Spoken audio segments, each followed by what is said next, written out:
पहिली गोष्ट तर अनेक दादा मनोज दादांबरोबर संभाषणामध्ये वाद झाले, हे मी इथे मान्य करतो. परंतु एक गोष्ट ही देखील मान्य करतो की ज्या पद्धतीमध्ये मराठा समाजाच्या आरक्षणासाठी 1981 पासूनचा लढा जो सुरू झाला, त्यामध्ये शेवटी आरक्षण जे मिळालं ते माझा भाऊ, माझे बंधू, समाजाचे आमचे नेते मनोजदादा जरांगे पाटील यांनी केलेल्या आंदोलनाला यश मिळालं आणि त्याच्यामुळे आरक्षणात समाजाला मिळालं. यासाठी मी प्रथमतः दादांचं मनापासून अभिनंदन करतो, स्वागत करतो. ज्या ज्या वेळेला माझे त्यांचे तात्विक मतभेद झाले, त्यांनीही माझ्यावरती आगपकाड केली, मीही केली असेल, पण त्यावेळेला माझं तात्विक मत एकच होतं की राज्याचे सन्माननीय मुख्यमंत्री, उपमुख्यमंत्री राहिले देवेंद्र फडणवीसांनी जे समाजासाठी केलं ते या 70 वर्षाच्या इतिहासात कुठल्याही मराठा समाजाच्या नेतृत्वाने केलं नाही. मग कुठला तरी गैरसमजातून काही विषय निघाले असतील तर मी दादांना प्रत्येक वेळेला तीच विनंती केली की देवेंद्र फडणवीसांना पण कधीतरी तुम्ही समजून घेतलं पाहिजे आणि त्यांनी काय केलं हे तुम्ही समजलं पाहिजे. आणि मला वाटतं की काल परवाच्या त्यांच्या प्रेसमध्ये देखील त्यांनी खरोखरच देवेंद्रजींचं मनापासून अभिनंदन देखील केलं. एकनाथ शिंदे साहेब असतील, त्यांनी देखील समाजासाठी अनेक गोष्टी केल्या. आणि आता ज्या वेळेला दादांनी पुन्हा एकदा आंदोलनाची पुकारलं त्यावेळेला मी मीडियाच्या माध्यमातून दादांना आव्हान केलं. मला वाटतं की चुकीची तारीख आहे, पेरणीचा काळ आहे, उन्हाळा आहे, मुलांच्या शाळेच्या आंदोलन करू नये. आणि त्यावेळेला काही मी आकडेवारी देखील सरकारने काय केलं हे मी दादांसाठी घेऊन आलो. त्यानंतर देखील गंगाधरजीकडनं मला काही गोष्टी आल्या की ह्या 7-8 गोष्टी, आणि दादांनी मला आवाहन केलं की प्रसाद भाऊनी मला माझा भाऊ म्हटलंय, समाजाचा एक कार्यकर्ता म्हटलंय. मी आज इथे कुठल्याही कॅपॅसिटीमध्ये घरातला मुंबईमध्ये परळसारख्या भागातील कार्यकर्ता आज पक्षामध्ये, समाजामध्ये, व्यवसायामध्ये, प्रतिष्ठेमध्ये, सामाजिक कार्यकर्त्यामध्ये स्वतःचं नाव कमवलेला एक कार्यकर्ता,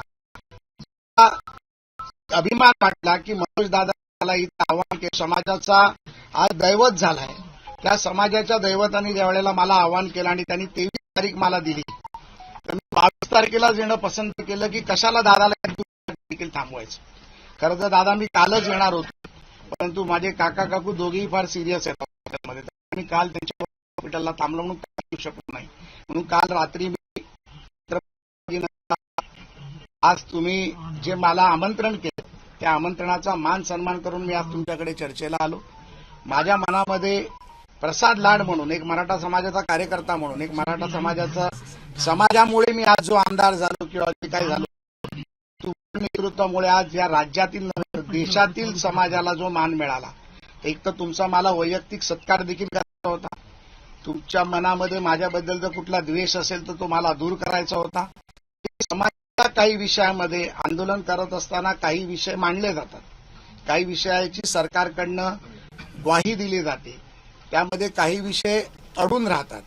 ते अडलेले विषय काय आहेत आणि ते माझ्या माध्यमातून एक मुंबईमध्ये एक सामाजिक कार्य करत असताना, नेतृत्व करत असताना, सभागृहामध्ये नेतृत्व करत असताना माझ्या माध्यमातून आपल्याला अजून चांगली काय मदत होऊ शकते, आपले विषय कसे मिटू शकतात, आपल्या विषयामध्ये मी तुमच्या दूताची भूमिका करू शकतो का, ह्या सर्व विषयाला घेऊन दादा आज मी तुमच्या आमंत्रणाला मान देऊन मी इथे तुमच्याकडे आलोय.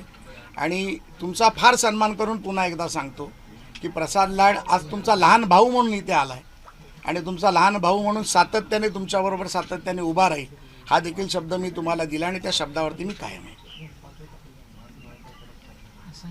गेल्या वेळेस मुंबईला जरांगे पाटील यांनी आंदोलन केलं होतं, त्यावेळेस सरकारनं त्यांच्या हैदराबाद गॅजेटचा विषय होता, अनेक मागण्या होत्या, त्या कुठेतरी पूर्ण झाल्या नाहीत.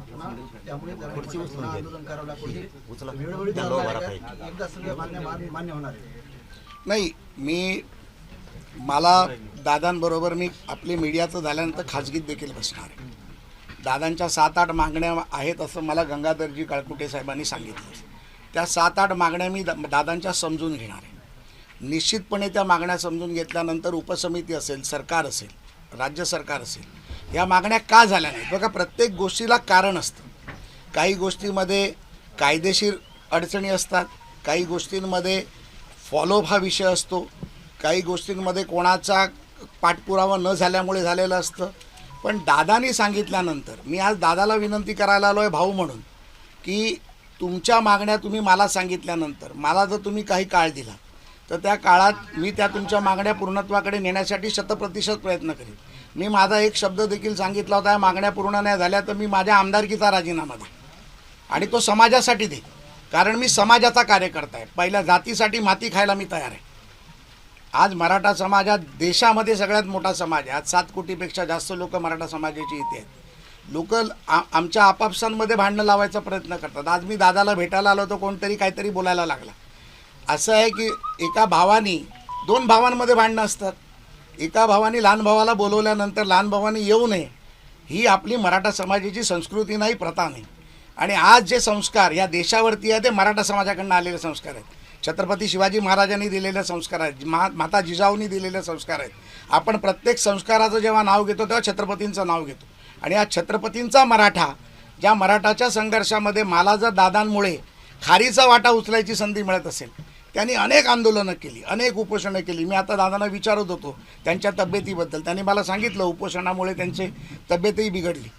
मला वाईट वाटतंय बोलताना, माझ्या डोळ्यात अश्रू येत आहेत की एक कार्यकर्ता स्वतःचा जीव जाईपर्यंत जर एवढा मोठा संघर्ष करू शकतो तर आमच्यासारखा कार्यकर्ता त्याच्यामागे का उभा राहू शकत नाही. आणि मग हे करत असताना त्यांचे जे प्रश्न आहेत ते प्रश्न सरकार दरबारी नेऊन कुठे अडले आहेत, न्यायिक प्रक्रियेत कुठे अडले आहेत, कोणाच्या दरबारी अडकले आहेत, ह्या सगळा विषय मी सरकार दरबारी निश्चितपणे नेणार. आणि दादाबरोबर त्याचा भाऊ म्हणून याच्या पुढे त्याच्या संघर्षात, त्याच्या कामात, त्याच्या कार्यात मी सातत्याने राहणार. आणि मी दादाला विनंती करायला आलो आहे. नेतृत्व येतात, समित्या येतील आणि तुम्हाला विनंती करतील, सर्व आहे. पण आज एक लहान भाऊ म्हणून तुमच्याकडे आला आणि तुम्हाला विनंती करायला आलाय की आजच्या या उन्हाच्या काळात, पेरणीच्या काळात आपण हे आंदोलन मागे घ्यावं आणि मला तुम्ही एक संधी द्यावी. आणि ती संधी जी तुम्ही आणि मी आतमध्ये ठरवू, जो वेळ तुम्ही ठरवू तेवढ्या वेळेत मी वेळोवेळी तुम्हाला आता भेटत राहीन. मला देखील संभाजीनगरला यायचं, आपण त्यामुळे संधी द्याल. तुमच्या शेतातली ड्रॅगन फ्रूट खायला, सरपंचाच्या ड्रॅगन फ्रूट खायला मी येईन आणि आपण चर्चा करू. आणि मला वाटतं की आता हत्ती गेलाय शेपूट राहिले, हत्ती गेलाय शेपूट राहिले आणि दादाचं आंदोलन हे यशस्वीच झालंय. आणि त्यामुळे पुढचं देखील जे काय त्यांच्या समाजाबद्दलच्या भावना, आदर, मागण्या आहेत त्या पूर्ण होतील याची मला खात्री आहे. सर, तुमच्या भेटीवरती लक्ष्मण हाके यांनी टीका केली की तुम्ही व्यावसायिक आहे, तुम्हाला समाजामधलं काय कळतंय म्हणून. एक मराठा समाजातला मुलगा ज्याचे वडील कामगार होते, 7,000 रुपये पगार होते, त्या एका मराठा समाजातल्या मुलांनी आज 1 लाख लोकांना नोकरी दिली. आणि 1 लाख लोकांना नोकरी देत असताना तो मराठा समाजाचा आहे का, ओबीसी समाजाचा आहे का, मुस्लिम समाजाचा आहे का, शीख समाजाचा आहे का, ईसाई समाजाचा आहे, हे पाहिलं नाही. देशभरामध्ये 27 राज्यामध्ये काम माझी कंपनी करते. मी व्यावसायिक आहे ना, हा मला अभिमान आहे. मी राजकारण करून, राजकारणावरती मी धंदा करत नाही, तर मी धंदा करून राजकारण करतो. अनेक लोकांना नोकऱ्या देतो, अनेक लोकांचा रोजगार करतो. 1 लाख लोक म्हणजे 6 लाख लोक आज मी केलेल्या व्यवसायामुळे आज त्यांचं घर चालतं, त्यांच्या मुलांचं शिक्षण चालतं. हा मला अभिमान आहे. आणि जर मनोज दादाचा लहान भाऊ जर एवढा मोठा झाला असेल, आज एक लिस्टेड कंपनी चालवत असेल, आर्थिकदृष्ट्या प्रबळ असेल, तो दादाच्या आव्हानाला, मागणीला मान करून इकडे येऊन त्यांच्याशी बोलत असेल, तर मला वाटतं मनोज दादा, हाके साहेबांचं मला नाव माहीत नाही, हाके साहेबांना यावरती कुठलाही पोटशिडोल होण्याचं कारण नाही. आम्ही समाजासाठी करतोय. मी मगाशी म्हटलं जातीसाठी माती खायला तयार आहे. मी समाजासाठी लढतोय. हाके साहेबांचा पण कुठला गैरसमज असेल, त्यांनी मला बोलवलं, त्यांचाही गैरसमज मी दूर करीन. पण माझ्या समाजाच्या संघर्षात, समाजाच्या आंदोलनात, समाजाच्या विषयात दादांबरोबर उभं राहून दादांचं जे मनामधलं जे दुःख आहे, किंबहुना त्यांचे जे विषय आहेत ते पूर्ण करण्यासाठी मी काम करेन. त्यामुळे हाके साहेबांनी देखील त्याचा गैरसमज करू नये, माझी त्यांना विनंती आहे. असं आता तुमच्यामध्ये चर्चा होईल, त्यांच्या काही ज्या मागण्या आहेत त्या संदर्भात चर्चा होईल, त्यानंतर तुम्ही मुख्यमंत्र्यांशी त्यांचा संवाद करून देणार आहेत. नाही बघा, असं आहे, आज मी माझ्या वैयक्तिक कॅपॅसिटीमध्ये आलो. दादांशी मला वाटतं की अनेक वेळा संवाद मुख्यमंत्र्यांशी झालेले आहेत. की माझ्या फोनमुळे काय दादांचा संवाद होणार आहे असं नाही. दादांनी फोन केला तर स्वतः देखील मुख्यमंत्री बोलू शकतात, एवढा मोठा दादा आहे. त्याच्यामुळे माझी आजची भूमिका तुम्ही समजून घ्या. जो सन्मान मला दादांनी दिला, आज त्या सन्मानामुळे या राज्यातल्या मराठा समाजाला प्रसाद लाडबद्दल पण एक छोटा आदर निर्माण झाला की मनोज दादांनी प्रसाद दादाला बोलवलं. तर माझं देखील आज कर्तव्य आहे की माझ्या वैयक्तिक पातळीवरती मग मी कोणाशी बोलावा हा निर्णय मी घेईन. त्याच्यामध्ये मला मीडियानी पडायची गरज नाही. मी दादाशी चर्चा करीन. दादा मला जे 2-3 लोक संपर्कासाठी देतील त्यांच्याशी मी बोलीन आणि निश्चितपणे दादांचा सन्मान राहील आणि समाजाचं काम होईल यासाठी मी प्रयत्न करेन. तुम्हाला काही मराठा कार्यकर्त्यांनी धमकीभरी फोन देखील केलेले होते, त्यांना ताब्यात घेण्यात आलेले आहे. धमकीभरे फोन हे अनेक महिने अनेक वर्षे येतात, परंतु त्या गोष्टीकडे फार काही मी लक्ष देत नाही. काल मी छत्रपती संभाजीनगरमध्ये आल्यानंतर मला अनेक फोन कॉल झाले. काही लोकांनी मी ज्या हॉटेलमध्ये रामा इंटरनॅशनलमध्ये राहिलो होतो त्या हॉटेलमध्ये घुसण्याचा प्रयत्न केला. पोलिसांनी त्यांना ताब्यात घेतलं. आत्ता मी एसपींशी बोलल्यानंतर मला लक्षात आलं की ते कार्यकर्ते देखील मराठा समाजाचे आहेत. त्या विषयावर देखील मी दादांशी बोलीन की ते कार्यकर्ते कोण आहेत, काय आहेत मला माहीत नाही. पण त्यांनी अवाच्य भाषेत माझ्या आईवरनं मला शिव्या दिल्या, माझ्या आईला शिव्या दिल्या. अरे तू देखील मराठा समाजाचा कार्यकर्ता आहेस. तुझी आई माझी आई काय वेगळी आहे का? आम्ही जिजाऊला आई म्हणतो, मग माझी आई आणि तुझी आई वेगळी आहे. तू माझ्या आईला शिव्या देतो, तुला लाज वाटली पाहिजे. डोळ्यामध्ये पाणी येतं असं विचार करताना. मी त्याला शिव्या देऊ शकलो असतो. मी परळमध्ये लहानाचा मोठा झालो. अनेक गोष्टी आम्ही पाहिल्या. शिव्या देणं फार सोपं असतं, पण ज्या वेळेला ते हृदयाला ठेचून जातं ना, ते दुःख सहन करणं फार कठीण असतं. आणि मी कशासाठी आलो इथे? मी समाजासाठी इथे आलो. 450-500 किलोमीटर लांब दादाच्या आव्हानावरती मी समाजासाठी इथे आलो. माझ्या मनामध्ये जर समाजाबद्दल आदर नसता, समाजाबद्दल प्रेम नसतं, तर मी प्रेसवरती बोललो असतो आणि समितीची चर्चा करावी. पण ज्या भावनेने माझ्या भावाने मला बोलवलं, ज्या भावनेने त्यांनी मला इथे बोलवलं, एक समाजाचं काहीतरी चांगलं होईल म्हणून तो बोलला, म्हणून मी इथे आलो. आणि मग त्यानंतर जर माझ्यावरती हल्ला करणार असाल, माझ्यावरती शाई फेकणार असाल, मला जर मारणार असाल, तर तुम्ही सांगा मी कुठे हो, मला मारा ना तुम्ही. मी समाजासाठी मरायला देखील तयार आहे. मी चुकीचं केलं असेल तर दादा चुकला म्हणून मी दादाला सन्मान करतो. आज समाजाचा आमचा हिरो दादा आहे. दादानी मला सांगावं की मी चुकलो म्हणून. मी पोलिसांना देखील सांगितलं, जोपर्यंत दादांकडून मी येत नाही तोपर्यंत त्यांच्यावरती कुठली कारवाई करू नका. लाडसाहेब, एक प्रश्न असा आहे की गेल्या 2 वर्षांमध्ये मनोज जरांगे पाटलांना 8 वेळेस आमरण उपोषण करावं लागलं. प्रत्येक वेळेस त्यांना आश्वासन दिलं जातं. 2 वेळेस त्यांना मुंबई वारी करावी लागली. आता परत 11व्या वेळेस तुम्ही आलात. यावेळेस तरी काही तोडगा निघेल का की पुन्हा आश्वासनच? हे बघा, भगवद्गीतेमध्ये एक गोष्ट सांगितली, कोणीतरी संदेश घेऊन जायचा असतो. आता संदेश घेऊन जाणारा माणूस जर युद्ध पेटवणार असेल तर तो संदेश योग्य नाही. मी युद्ध पेटवायला नाही आलोय, तर मी तो भगवद्गीतेतला सार घेऊन आलोय. मला माझ्या समाजाला पुढे घेऊन जायचं आहे. माझ्या समाजाच्या भावनेबरोबर एकत्र जायचं आहे. मला समाजाचे अडलेले विषय पूर्ण करायचे. आणि मला खात्री आहे ज्या पद्धतीमध्ये माझी काम करण्याची शैली किंवा पद्धत आहे, दादांबरोबर दादांचा आशीर्वाद माझ्या डोक्यावर राहिला तर निश्चितपणे दादांचे विषय तडीस जातील. दादांचे नाही, समाजाचे विषय, ज्या समाजासाठी दादा लढतोय. त्यामुळे ते आणि दादा वेगळा नाही, परंतु ते विषय तडीस जातील त्याचा मी प्रयत्न करणार आहे. आणि बाकी सगळं जे काय आहे ते मी दादांवर सोडतो. सर, आताच तुम्ही म्हटलं की जरांगे पाटील यांच्यासोबत चर्चा करून आम्ही चर्चा करून हे प्रश्न सोडवणार आहोत. मात्र मुख्यमंत्र्यांशी चर्चा करण्याचा हा तुमचा वैयक्तिक प्रश्न असल्याचं तुम्ही म्हणलंय. मात्र आजपर्यंतच्या आंदोलनात मनोज जरांगे पाटील यांनी माध्यमांसमोरच जे काय ते चर्चा केलेलं आहे. नाही, ती इथंच करणार तेच नाही. आम्ही दोघे भाऊ, तुम्ही बिलकुल चिंता करू नका, काही भांडणं लावू नका आमच्यामध्ये. मी दादांसाठी अनेक पेपर पण घेऊन आलो की सारथीमध्ये काय झालं, राजश्री शाहू महाराज शिष्यवृत्तीमध्ये काय झालं, मराठा समाजांच्या हॉस्टेलची परिस्थिती काय आहे, अण्णासाहेब पाटील आर्थिक विकास महामंडळातून किती पैसे दिले. आता काल 150 कोटी रुपयाचा निधी दादा त्याला दिला गेला अण्णासाहेब पाटील आर्थिक विकास महामंडळा बँकेची कर्ज परतफेडीसाठी. त्याच्यावर पण लोकांनी टीका केली की प्रसाद लाड जाणार म्हणून निधी दिला गेला. प्रत्येक गोष्टीच्या 3 महिन्याचा कालावधी असतो. 3 महिन्यांनी तो निधी वितरित केला जातो. पण ह्याचं कोणीतरी स्वागत केलं पाहिजे ना. 150 कोटी रुपये समाजाच्या जी मुलं रोजगार करायला मागतायत त्यांचा व्याजाचा परतावा गेला, याचं कोणीतरी पण अभिनंदन केलं पाहिजे.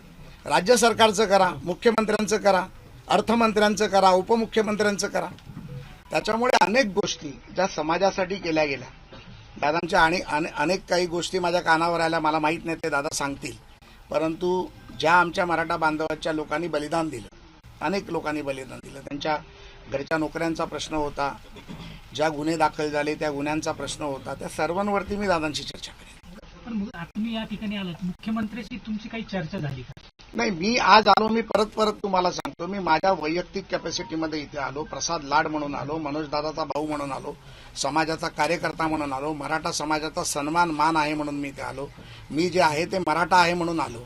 आमच्याकडे काय होतं, कोकणातला मराठा असेल तर त्याला मराठा थोडंसं कमी समजलं जातं, पण आम्ही पण मराठा आहोत, आम्हाला मराठ्यांबद्दल आदर आहे, समाजाबद्दल आदर आहे. छत्रपती शिवाजी रायगड कोकणातच आहे, त्याच्यामुळे आम्ही छत्रपतीला मानणारे कार्यकर्ते आहोत.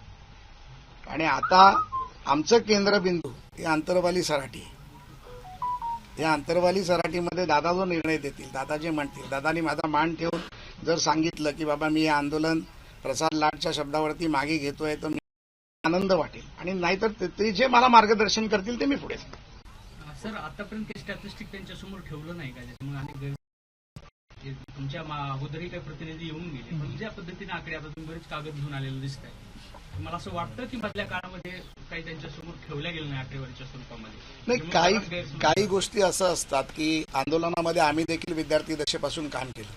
ज्या वेळेला आपण आंदोलन करत असतो तेव्हा आंदोलकाच्या भूमिकेत असतो. ज्या वेळेला आपण आंदोलन करत असताना, आंदोलकाच्या भूमिकेत असताना आपल्याबरोबर काही लोक असतात जे आपल्याला सत्यता आपल्यासमोर मांडायचा प्रयत्न करत असतात, किंवा आपण ज्यांच्यासमोर आंदोलन करतो ते आपल्यासमोर आणून त्या गोष्टी ठेवत असतात. मी असं नाही म्हणणार की दादाला काही गोष्टी माहीत नाही, परंतु ज्या गोष्टी कळल्या आहेत या आज आपल्या माध्यमातून जनतेसमोर देखील जातील, दादासमोर देखील येतील. आणि त्याच्यानंतर पुन्हा मी म्हणतोय की मी असं नाही म्हणत आहे की आम्ही 100% काम केलं किंवा ह्या सरकारने 100% काम केलं. जे काय उणीवा बाकी राहिल्या असतील त्यात सभागृहात अजून माझ्याकडे 2 वर्ष आहेत, मी सभागृहात मांडू शकेन. आम्ही सभागृहात छाती ताणून मराठा आरक्षण पूर्ण करण्याचा प्रयत्न केला. मराठा आरक्षणावरची आमची भाषणं आहे का, आम्ही सभागृहात दादाचा सन्मान केला. त्याच्यामुळे जे काय उणीवा राहतील त्या पूर्ण आम्ही करू. आजपर्यंत अनेक शिष्टमंडळ आले पण मात्र तोडगा काही निघाला नाही. आता वाटतंय तुम्हाला तोडगा निघाला? मी तुम्हाला सांगितलं ना, जो व्यक्ती चांगल्या भावनेतून आणि विषय संपावा या भावनेतून येतो, ही आग धुसमसत न ठेवता ती आग विझली पाहिजे आणि त्यातून समाजाचं भलं झालं पाहिजे. आणि ज्या भावनेतून आज दादाला भेटल्यानंतर त्याच्या तब्येतीची विचारपूस केल्यानंतर मला जे वाटतं की मला असं वाटतं की दादानी याच्यापुढे उपोषण करू नये, ही माझी भाऊ म्हणून त्यांना विनंती राहील आणि माझी त्यांना मागणी राहील. त्यामुळे यापुढे त्यांना आंदोलन करावं लागणार नाही या भावनेतून मी काम करणार आहे. बस.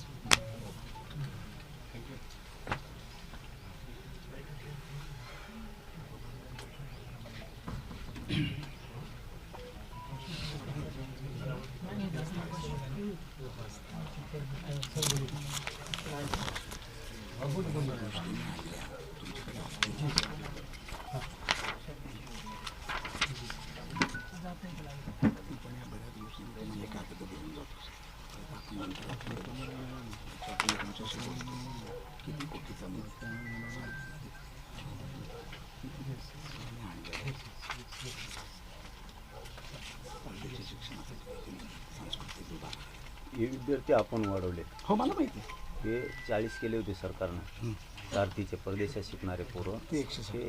ते 75 वर नेला आत्ता विखे पाटील साहेबांनी. ते बी इतकं भांडावं लागलं त्यावेळेस नेले, सरकारनंच दिले 75 विद्यार्थी, कमी पण त्यांनीच केले सारथीमधले. आता ते परदेशात गेले होते. आता बरं का आपले याच्यावरती मंथन होणं लय गरजेचं होतं. यांना खूप लाखो रुपये परदेशात खर्च केले. सारथीच्या जोरावरती, सरकारच्या जोरावरती विद्यार्थी परदेशात शिकायला गेले, परंतु सरकारनं अचानक ते 40 पोरावरती आणलं. वरच्या पोरांनी काय करायचं? तर इकडं आईवडील वावर विकून सुद्धा तेवढे पैसे नाही भरू शकत. ते भांडून आपण ते घेतले. हे मुद्दा झाला. आता तुम्ही आणलंय हे मान्य बोललं मी, मला बघायचं पण नाही, पण मान्य. पण 80,000 विद्यार्थ्यांची शिष्यवृत्ती कशामुळे झाली? नाही, आता दादा आपण जे म्हणालात, ह्या ज्या गोष्टी आहेत या काही गोष्टी कशासाठी थांबली, ह्या शिष्यवृत्ती मिळालीच पाहिजे या भावनेचा मी देखील. पण ती आजची परिस्थिती अशी झाली आता. आता आपली चर्चा चालली, आता काय मीडिया बाईट नाही आहे, आपली चर्चा चालली आता की 80,000 विद्यार्थी म्हणजे लहान आकडा नाही आहे. नाही मग ती शिष्यवृत्ती थांबली, त्या पोरांना काय करावंच कळत नाही आहे, काय करावं हेच कळत नाही. बरं ही माहिती तुम्ही मीडियाच्या बाईटमध्ये म्हणले की हे डायलॉग होऊन सांगायला पाहिजे. विखे पाटील साहेबाला फोन लावा आणि त्यांना म्हणा तुम्हाला या 8 महिन्याच्या काळात आम्ही प्रति 15 दिवसाला काय सांगितलं नाही. बघा मी एकतर आरोप करायचा म्हणून करत नाही, खोटं बोलायचं म्हणून करत नाही. आणि मी जर तसं बिगडे असतो तर माझा एवढा मोठ्या समाजाने विश्वास ठेवला नसता. हे समाज इतका भयंकर ताकदीचा आहे, हे कोणावर विश्वास नाही ठेवत. मी तर कोणत्या झाडाचा पाला आहे, फक्त ते माझ्या इमानदारी आणि प्रामाणिकवर विश्वास ठेवला आहे. म्हणून मला तुम्हाला हे सांगायचं की त्या 80,000 पोरांनी जायचं पुढं. विखे पाटील साहेबाला आम्ही वेळोवेळी हे विषय सांगितले, वेळोवेळी कधीही असं सांगितलं नाही असं नाही की तुम्ही संख्या कमी केल्या. महामंडळाचे बऱ्याचशा विषयात परतावे नाही आहेत. काल 150 कोटी दिलेत, आता आपले 600 कोटी रुपये थकलेत. आता काय करायचं? येतील ना दादा, का नाही? पण ते पोरांचे शिविल खराब झाले. सरकारनं काय केलं? आता त्या सरकारने दाखवलं की आम्ही मराठा समाजाच्या पोरांना उद्योगी करतोय. मग तुम्ही उद्योगी करायला निघालात पण ते कर्जबाजारी झाले. काय भांडायचं नाही का तुम्हाला? जे हे बघा, तुम्हाला काय वाटतं की मी मुख्यमंत्र्यांना बोलतो, आपण मूळ विषयावरच येऊ. हे कागद उगदा टुमटे आणलेत तुम्ही हे दाखायला मला. नाही खरंच सांगतो बघा, हे आता शेंग आणायचं काम आहे. याच्यात काय तुमचं सगळ्यात खरं म्हणणं ते आहे की मुख्यमंत्र्यावर बोलतात म्हणून तुम्हाला वाटतं. मी भांडतोय तुमच्या समाजाच्या लेकरासाठी, माझ्या समाजाच्या लेकरासाठी. मुख्यमंत्री ही व्यक्ती आमच्यासाठी शत्रू नाही आहे, दुश्मन नाही.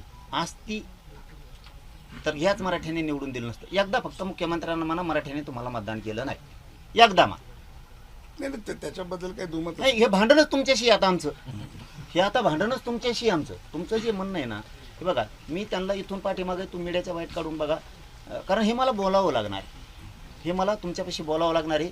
तुम्ही म्हणजेच मुख्यमंत्री आहेत थोडक्यात असं म्हणतात लोक. आता मला माहिती इथून पुढे अनुभव येईन उद्या सकाळपासून. आज तुम्ही इथून गेल्यावर काय खरं आहे की नाही, म्हणजे आता इथून गेल्यावर थोडं लक्षात येईल आता आमच्यासुद्धा की काय समाजाला आपल्या मिळालं. हे बघा तुमची आई खरंच आमची आई. इतके संस्कृती सोडलेले लोक आम्ही नाही. ज्या दिवशी आमच्या आईला मारलं का बोलू नये आम्ही त्यांच्या आईवर? त्या रक्ताच्या थारोळ्यात पडलेल्या आईला उचलायला पोलीस कदर करत नव्हतं. तुमचीच आई आहे. मी तर उपोषणात होतो. हे बघा उपोषणात कोणाकडून पण कसे पण शब्द जाते. उपोषणाच्या बाहेरचे शब्द दाखवा मला. उपोषण ही इतकी विचित्र विषय आहे की माणसाला चारी ताळात काय दिसत नाही, इतकी भयान परिस्थिती असते. इतकं मारलं, बरं पाणी तर पाजाव, त्या आईला पाणी तर पाजाव. पोलिसाला पण आई असेल. गृहमंत्री फडणवीस साहेब आहेत, बंदुकी छातीवर पाय देऊन बंदुकीच्या दस्त्याने मारलं. सहन करून दाखवा फक्त मला तुम्ही. माझं फक्त एवढंच म्हणणं, तुम्ही फक्त सहन करून दाखवा. आज तुम्ही मराठ्यांच्या भूमिकेत या, फक्त तुम्ही फक्त सहन करून दाखवा. आईच्या छातीवर पाय देणं, तिला मारणं, तिला गोळ्या घालणं, नाकं तुटून गेले, कानं तुटून गेले म्हणतो मी तुम्हाला. आणि मुख्यमंत्री म्हणते पोलिसालाच मारलं माझ्या लोकांनी. माझे पोलीस आहेत, जनता तुमची नाही म्हणून ते बोललं गेलेलं आहे. कोणाची भावना होणार नाही. आता तुमच्या मंडळी आमच्यात ताई आहेत, आत्ता फोन येतो तुम्हाला त्यांना कोणतरी मारलंय म्हणून, तुम्ही अंतरवालीत बसून दाखवा मला. आणि आम्ही खानदानी जातवान मराठा असतो तर आम्ही ते सहन करून दाखवा तुमच्या ताईला मारलेलं. मुख्यमंत्री म्हणते ते माझ्यात पोलिसाला हाणलं. मग हे पोलीस तुमचे पोलीस आहेत का? फक्त त्या दिवसापासून त्यांच्याविषयीचं मन आमचं बदल नसतं. आधी आम्ही म्हणत होतो 70-75 वर्षाची सत्ता ढासळायची ताकद कोणात नव्हती. खामक्या लागलं येड्या गांडीचा माणूस येऊ, म्हणजे ही खेड्यातली भाषा आहे. शिया नाही यात. आरं तुरं बोलणं सुद्धा प्रेमानं सुद्धा बोललं जातं एखाद्या वेळेस. ते प्रेमाचं पण असतं. खामक्या माणूस लागला हो, यांना वाजतातच कोणी भेटत नव्हतं, यांना लय चुरून खाल्लं आतापर्यंत. आधीचं बाईट आहेत का नाही ते पण बघा. हे काय की का बदललो आम्ही? अरे आमची आई मारली. अहो 7 वर्षाच्या पोरीच्या पायातून गोळी गेली भाऊ. गोळी इकडून गेली, इकडून निघाली. पाय साडला तोडायचा होता तिचा पाय. दाखवा तुमची लेख नाही का ती? तुमची लेख नाही का ती?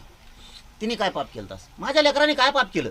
आम्ही काय वाईट करतो? आम्ही उपोषणाला अंतरवलीत बसलो होतो. काय पाप केला आम्ही? कुठं कुणाला दगड मारले, कुणाला शिव्या दिल्या? अगोदर म्हणतो मी. बसलो आम्ही शांत लोकशाही मार्गानं. मला जर धिंगाणाच करायचा आहे, 6 कोटीपैकी 4.5 कोटी मराठी ऐकतेत, कोणाला काय म्हणायचं तर म्हणू द्या, एका बाजूने चालतात, ते दाखवतात काय दाखवायचं.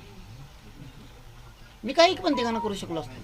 नास का असतो तर काही पण धिंगाणा केला असता. मी एक धिंगाणा नाही होऊ दिला. एक आपल्याला त्यांनी मिळणार नाही पोरं, आपल्याला शांततेने मिळू शकतं हे मी प्रत्येक पोरांना सांगतो. प्रत्येक इतकं मारलो, इतक्या गोळ्या मारत होते, पत्र्यातून गोळ्यावर जात होते. का अन्याय केला आमच्यावर? आम्ही काय वाईट बोललो त्या दिवशी मुख्यमंत्र्याला, उपमुख्यमंत्र्याला, गृहमंत्र्यांना? त्यावेळेस फडणवीस साहेब गृहमंत्री होते. आम्ही काय बोललो त्यांना आधी? का मारायचं? एक आंदोलन करते, शांततेत करू दे. आता काय करतो? ऐकत नाही. मी नाही ऐकत. मी नाही फुटत पैशानी पदानी. कुणी दाखवून देवा मी 1 रुपया घेतला, उद्या सकाळी फाशी घेतो. नाही घेतली ते 2 बापाच्या आवलं, ते ब्यातच फरक. 1 रुपया फक्त सरकारने सांगावं की आम्ही याला 1 रुपया दिला, याला 700 रुपयाचं काम दिलं, एकाने सांगावं. इतका तळमळीन करतो मी. आजकाल स्वार्थी दुनिया आहे. स्वार्थ सोडून कोणी कामच करत नाही लाडू. स्वार्थ सोडून कोणालाही वेळ नाही. आज मी 24 तास माझ्या समाजासाठी देतो.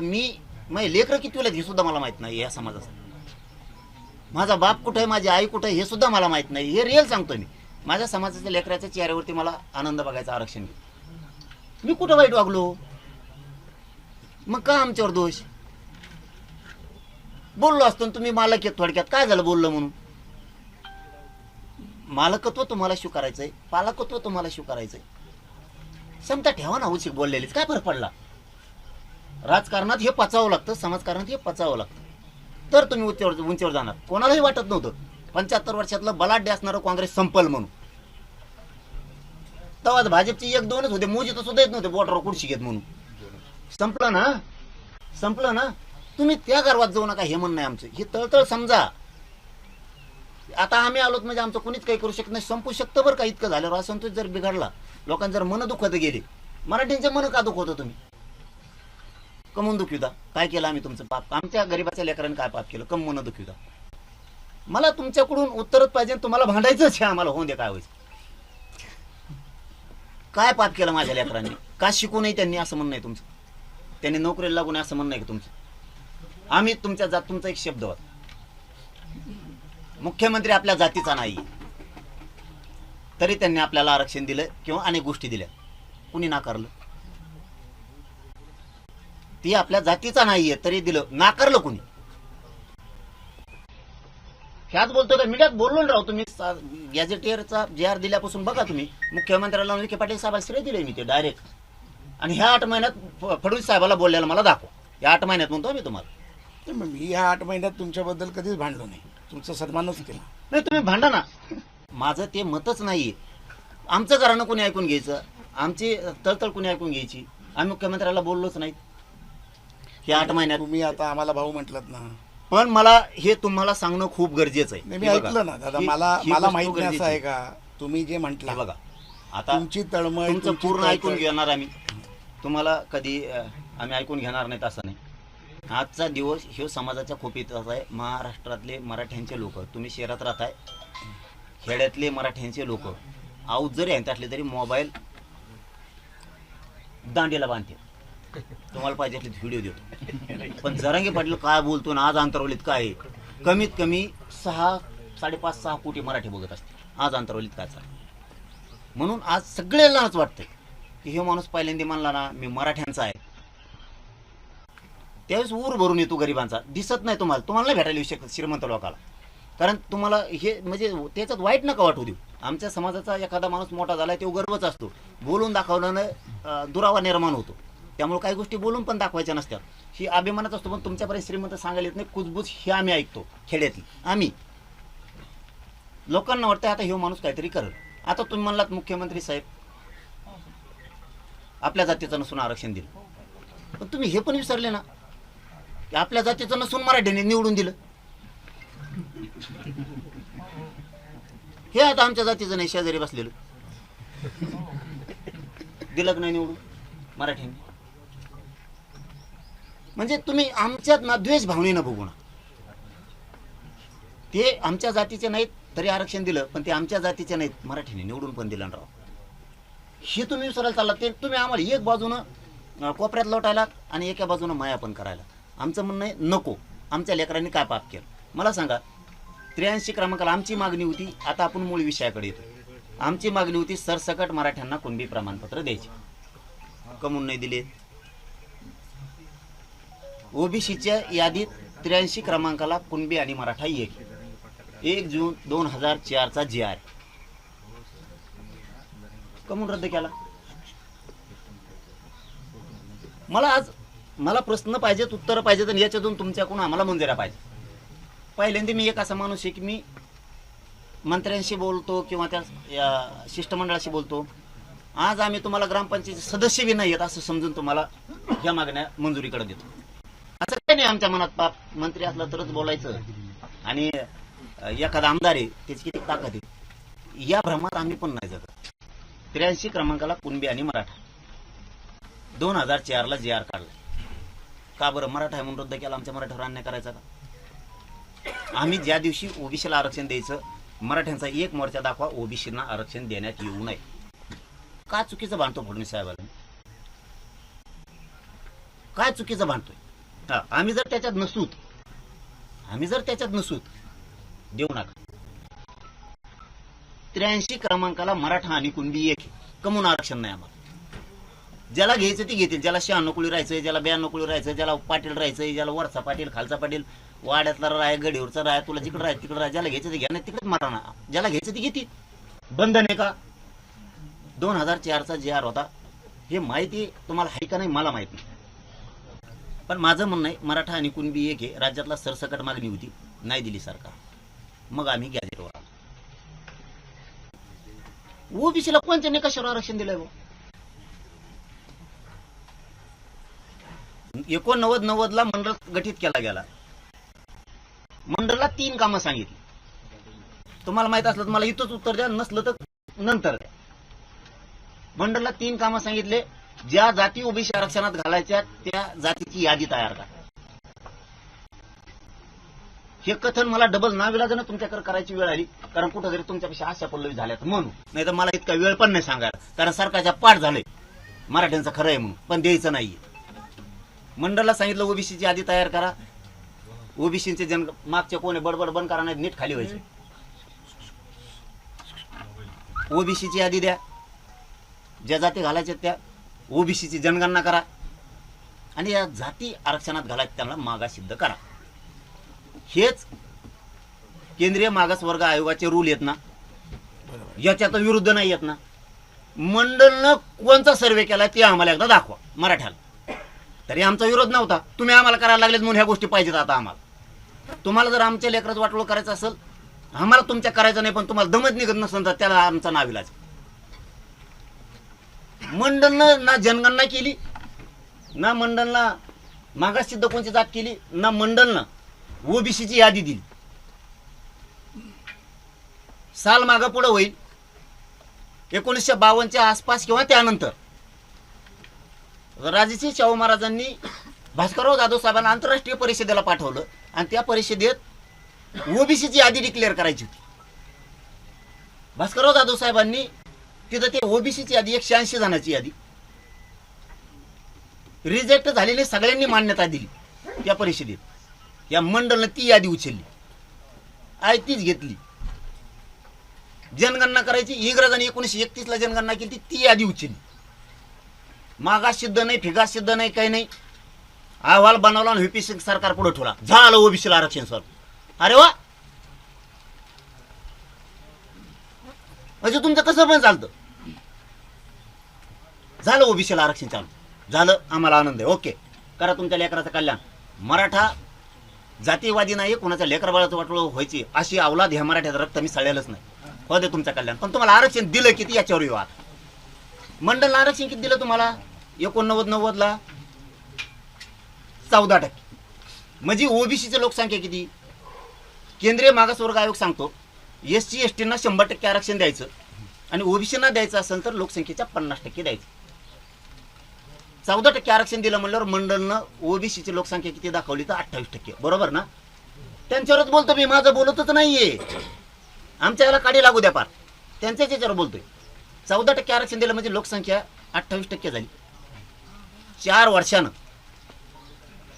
1994ला जी ओबीसीला आरक्षण होतं 14%, ते आरक्षण 4 वर्षात गेलं 30%. म्हणजे लोकसंख्या किती झाली? 60%. 14 वरची 60%, 4 वर्षात. समजा मी इथं आता वितारला रहिवासी आणि सरपंच तुम्ही. मी तुमच्या ग्रामपंचायतला येऊन नोंद केली, माझे 16 लोक आहेत किंवा माझे 4 लोक आहेत, व नोंद करा. तुम्ही तुमच्या ग्रामसेवकानं तलाठी कोण असते यांनी माझी 4 जणांची नोंद लावली. सरपंच तुम्हीच आहेत, ग्रामसेवक बी तेवचे, सरपंच तेवचे. पुन्हा 4 वर्ष उठलो मी तुमच्याकडे आलो. तुम्हाला सांगितलं भाऊ मग 4 लोकांची नोंद केली होती तुम्ही, 4च वर्षाने आलो तुमच्याकडं. मग जरा 60 लोकांची सदस्याची यादी का, 7 सदस्य. मी काय फॅक्टरी टाकली का पोरं पैदा करायची? 4 वर्षात 60% लोकसंख्या छगन भुजबळची झालीच कस काय?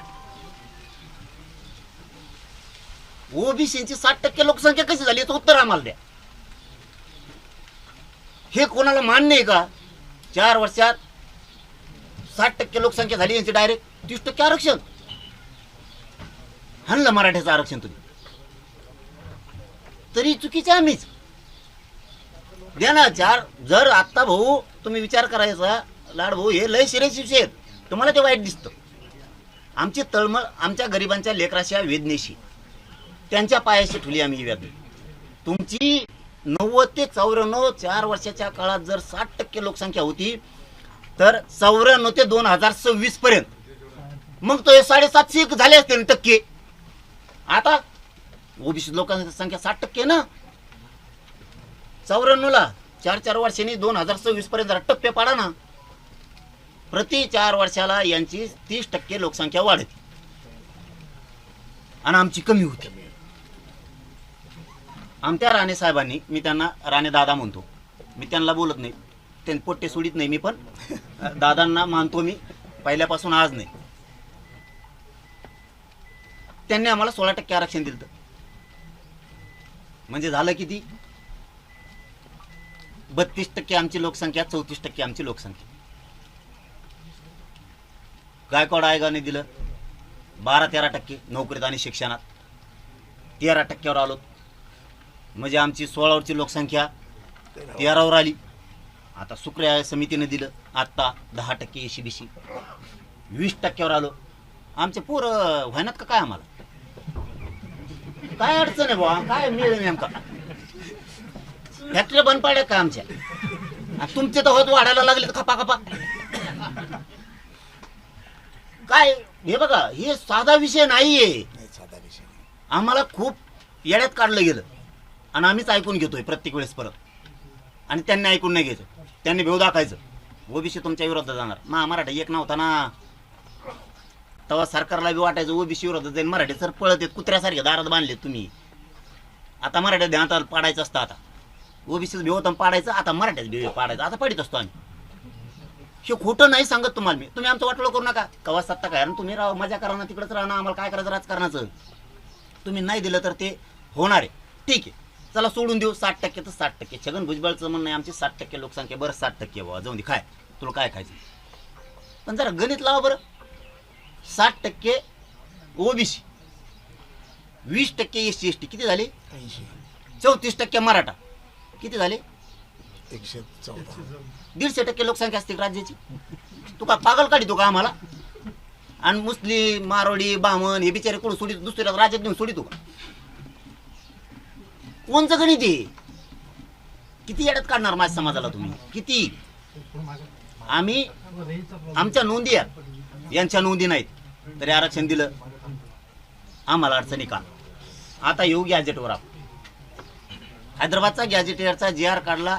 त्या दिवशी मी सांगितलं होतं समाजाचं कल्याण करू शकतो तर आता विखे पाटील साहेब, कारण फडणवीसांनी सांगितलं आम्ही GR काढला. ओके, देऊन टाकलं श्रेय तुम्हाला. दाखवा मला श्रेय नाही दिले, दाखवा मला. ते बघा, आज नका ऐकून घेऊ तुम्ही सुद्धा. त्यांच्या दारात गेलो होतो म्हणून ऐकलं, माझ्या दारात आलात, माझ्या समाजाच्या दारात आलात म्हणजे आम्ही सुद्धा अवमान नाही करणार. नाही होणार, तुम्हाला जाईपर्यंत सन्मानच होणार. ते मध्ये काय केलं म्हणलं तर आता कोणी पोरायनी कोण आहेत मला काय त्यांचे नावं काय माहीत नाही. जाऊ द्या, तुमचे लेकरं येतं करत असतात, तुम्ही उच्च येतं. राजकारणात हे पाचावं लागतं.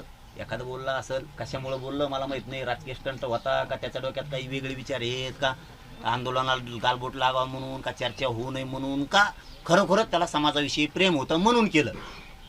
हे याच्यातला काहीच तारतम्य माहीत नाही आहे. परंतु असं काही होणार नाही.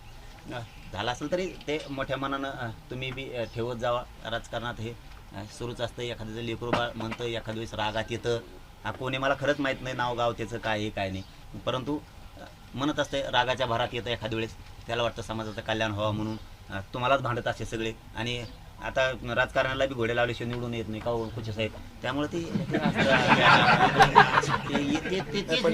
तुम्हाला सांगतो, तुमच्याकडे यायच्या आधी मी मीडियासमोर बोललो. त्यांनी जी चूक केली असेल कुठलाही गुन्हा दाखल करून त्यांचं आयुष्य खराब करू नका हे मी मीडियाला तुमच्याकडे यायच्या आधी सांगितलं. नाही ते मी सांगितलं मीडियावाल्यांनी मला ते त्याबद्दल करतो. आता आपण येऊ गॅजेटकडे. गॅजेट फडणवीस साहेबांनी काढलं, विखे पाटील साहेबांनी काढलं. कोणत्या दिवशी नाकारलं? मला नाकारलेलं सांगा. आज भांडूया आता आपण. तुम्हाला भांडायचं तर मला भांडा, मला भांडायचं भांडायला आलोच नाही तुझ्या. नाही त्याशिवाय मग एकडील नाही जायचं नाही. मग गुळ असं होईल आपल्या दोघांचं गेम वाजी. आज मी तुझ्याकडे भांडायला आलोच नाही. भांडायची वेळ परत आपण ठरवू. आज मी चर्चा त्या विषयावर भावाच्या घरी आलोय. आज चर्चा करूया त्या विषयावर. बस त्या विषयावर फक्त चर्चा करूयात आपण आलोत गॅजेटकडे. तुम्ही गॅजेटचा GR काढला, आम्हाला आधार लागतो बघू GR काढायला. ही माझ्या गरिबांची शोकांतिका आहे. आम्हाला आधार लागतो तर आमचं पत्र निघतं. यांना 1994 आरक्षण दिलं गेलं, कशाचा आधार होता? आम्हाला सांगा कशाचा आधार होता म्हणून यांना आरक्षण दिलं. आमचा गॅजेट आधार आहे. आम्ही 7/12 दाखवला, ही जमीन माझी. फक्त दादागिरीनं तिन्ही बळ केले, आम्हाला द्या. आमचे लेकरं ऊस तोडीत आहेत, आमचे लेकरं लोकांचे मजुरी काम करतात, हमाल्या करतात. आमचं रान असून हे नसून कसं काय बळ केलंय रान? आम्ही तुम्हाला आरसा दाखवला. आमचं हैदराबादचं गॅजेटियर. छत्रपती संभाजीनगर आणि जालना दोघांत मिळून 2,56,000 कुणबी आहेत. हे कुठे गेले दाखवा आम्हाला. आम्ही ओबीसीचं आरक्षण नाही घेत. आम्ही आमच्या हक्काचं मागतोय. ती आमचं रान आहे. तुमचं 10 एकर आहे, त्याच्या शेजारी आमचं 10 एकर आहे. आमचं म्हणणं आहे तुम्ही ते खाऊ नका, आमचं आम्हाला द्या. तुमच्या 7/12 प्रमाण तुम्ही घ्या, आमचं आम्हाला राहू द्या. ओबीसीची 60% लोकसंख्या ही मराठा धरू नये, काय अडचण आहे? बरं तुम्ही हैदराबादचा GR काढला, प्रमाणपत्र वाटायचं बंद कम केलं. सांग. हैदराबादचा GR काढला, लागू पण केला. सरकार म्हणते 308 प्रमाणपत्र दिले, बंद कम केलं. अधिकारी डायरेक्ट म्हणते, सांगतो तुम्हाला मी, फडणवीस साहेबाच्या कार्यालयाकडून फोन आलाय, प्रमाणपत्र सध्या द्यायचे नाही. सध्या शब्द वापरला का बरं?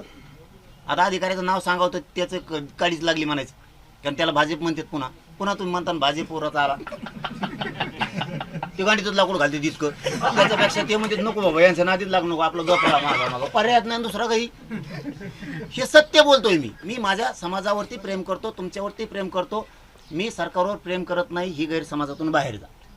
तुम्ही 8 महिने झाले शांत झालो. मी नुसतं समाजाला गॅजेट दिलं तर गप्प बसलो. दिलं तुम्ही नाही दिला. तुमचा एक दुसरा शब्द होता. तुम्ही नारायण राणे साहेबाला भांडले का? तुम्ही अशोक चव्हाणांना भांडले का? तुम्ही शरद पवारांना भांडले का? फडणवीस साहेबांनाच का भांडता? त्यांनी काय दिलं कम नाही विचारलं त्यांना. ते दिलं नाही म्हणूनच लोकांना पाडलं त्यांना. चहा सांगा.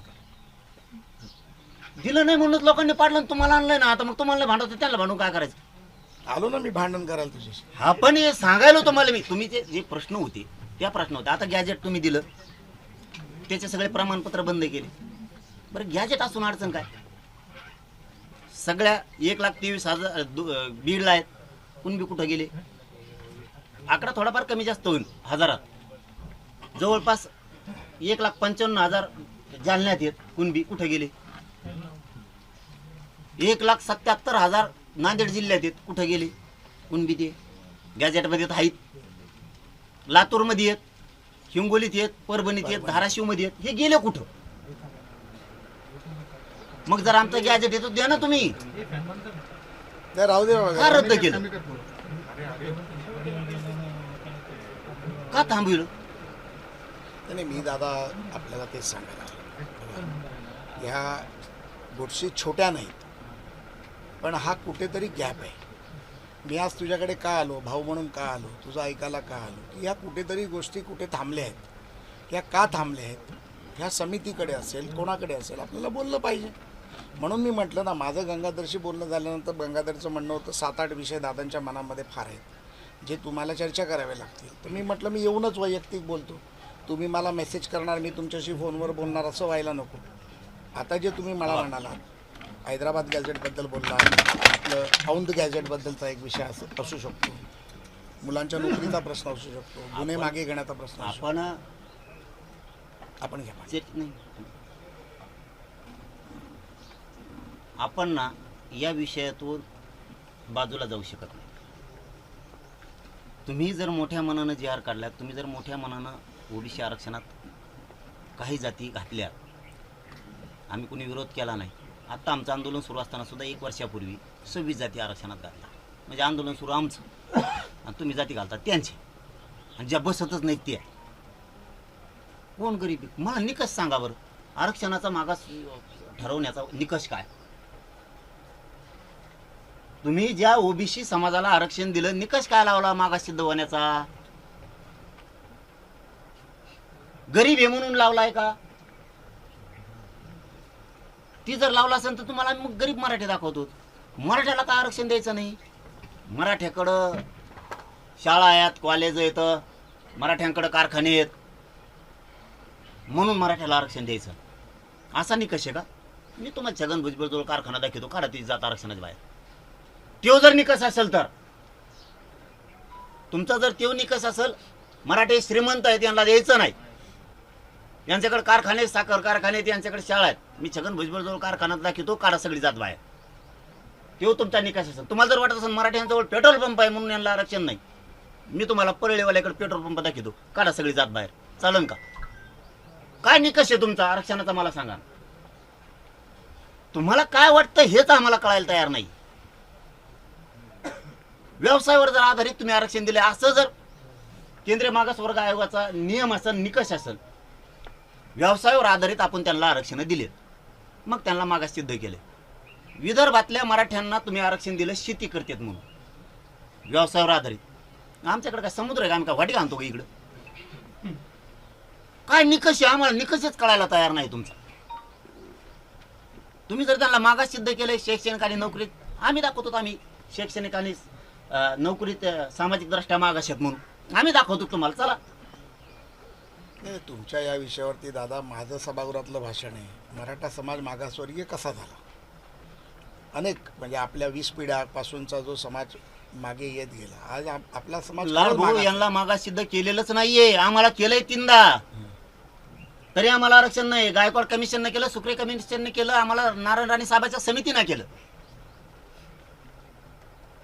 आम्हाला नाही आरक्षण. यांना कोणाला आहे? आता काहीतरी 40 जाती, काल ओबीसी समाजाचे ते उपसमितीची बैठक झाली, 42 जणांची यादी घालात का? इंग्लिशमध्ये शब्द चुकला होता म्हणे इथे शब्द चुकला होता म्हणे इंग्लिशमध्ये, तो आता बाजूला निघणार आहे. आमचा मराठ्याचा कुणबीचाच निघाणार काय? कोवा माणूस तामातला का बरं आमच्याबद्दल असं वागताय? काय केलं आमच्या गरीबाच्या लेकरांनी? तुमचं आमच्या गरीबाच्या लेकरांनी काय वाटोळं केलंय? तुमच्या लगेच जाणार, कारण स्पेलिंग चुकली होती.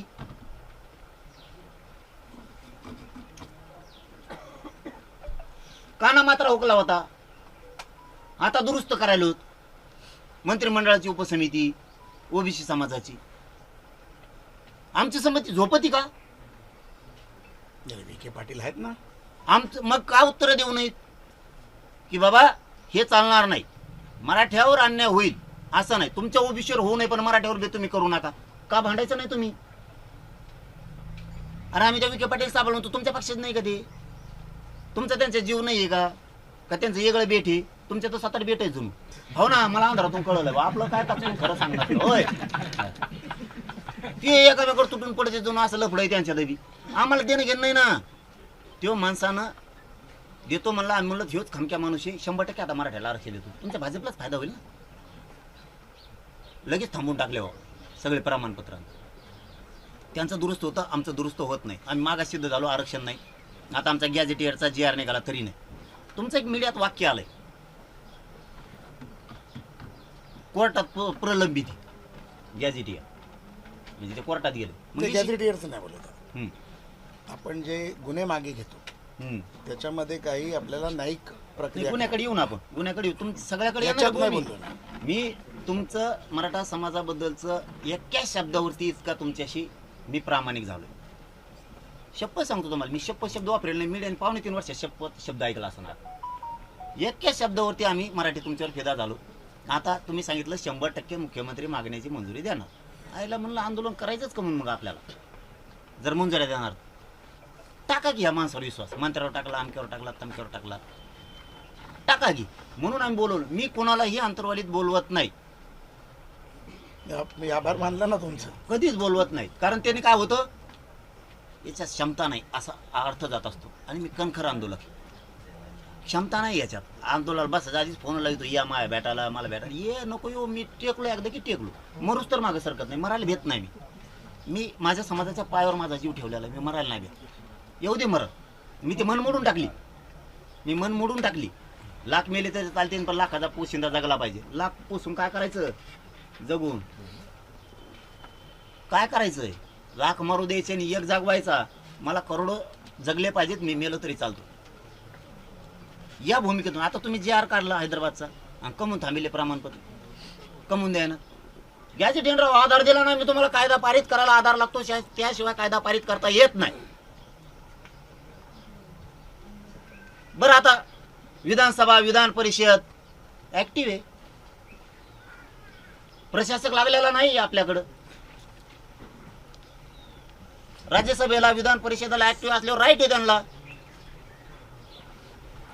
शासन निर्णय काढण्याचा, जी आर काढण्याचा काढलाय तुम्ही, थांबवलं का? मग थांबवा मग 1994चा पण, काय अडचण आहे? आमच्यावर का म्हणून अन्याय करायला तुम्ही? आमचं तुमचं काय काय दुश्मनी? तुम्ही 17 संस्थांचा जी आर काढलाय, फडणवीस साहेबांनी छाती ठोकून सांगितलं पाहिजे ओबीसीवर अन्याय करणार नाही, पण इथं आधार आहे, त्यांचं वावर आहे, द्यावा लागेल. त्यांच्या नोंदी यात मला आरक्षण द्यावं लागणार आहे. तुम्ही चिडीत, आम्हाला चिडीत आहे. तुम्ही आमच्या भावना समजून घेत नाहीये. तुम्ही आम्हाला चिडीत आहे. तुम्ही जे आर काढला म्हणले सांगायचं आहे, काढलाय, त्यांच्या आधार घेतलाय, त्या गॅझेटियर मध्ये नोंदी आहेत, आणि हेच ते मराठवाड्यातले मराठी आहेत, यांना मला द्यावं लागणार. तुम्हाला द्यायला नाही म्हणत नाही, पण यांना सुद्धा मी तुमचं ऐकून नाही म्हणू शकत नाही. मला सत्य आहे ते करावंच लागणार आहे. फडणवीस साहेबांनी सांगावं ना, काढलं ना जे आर, आता काय भ्यायचंय? नाही नाही नाही मिरवणूक काढली, नाही 6 कोटीने फुलं टाकल्या ना, मायला आपले जात बदलून ठेवी. तुम्ही करतच नाही येत राव, तुम्ही फक्त आशाला लावताय. ही दिला जे आर. आता मी ते आंदोलक नाहीये, पदासाठी पैशासाठी पुढं पुढं करणारा. मला द्यायचं तर मराठ्यांनाच द्यायचंय. अमकं म्हणून आता जे आर काढलं, कोण थांबविले? ही एक बाजू झाली. 58 लाख नोंदीचं काय झालं मला ते सांगा पहिलं. 58 लाख नोंदी शिंदे समिती गठीत सरकारनं केली, आम्ही नाही. कायद्याने पूर्ण अधिकार त्यांना दिले सरकार. कॅबिनेटनं त्यांना अधिकार दिले, राज्य मंत्रिमंडळानं त्यांना अधिकार दिले, राज्य मागासवर्ग आयोगाने त्यांना अधिकार दिले. सगळे तज्ज्ञ त्याच्यामध्ये न्यायाधीशासहित घेतले गेले. त्यांनी 58 लाख नोंदी या राज्याशिवाय दिल्यात. रेकॉर्ड आमच्या जवळ नाहीये लाडभाऊ, रेकॉर्ड तुमच्या ऑफिसला आहे, सरकारच्या. तुमच्या सरकारी अधिकाऱ्यांनी रेकॉर्ड दिलाय, आणि त्यातून समितीनं नोंदी शोधल्या 58 लाख. आणि तुम्ही ते प्रमाणपत्र का द्यायना?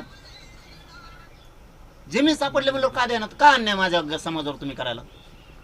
काय केलं माझ्या गरीबाच्या लेकरांनी? काय केलं? माझ्या आईने बापाने नुसते कष्टच करायचे का रात्रंदिवस शेतात? त्यांनी स्वप्न नाही बघायचं का माझं लेकरू अधिकारी व्हावं, मला सुखाचा दिवस यावा? हे स्वप्न का मोडता तुम्ही आमचं?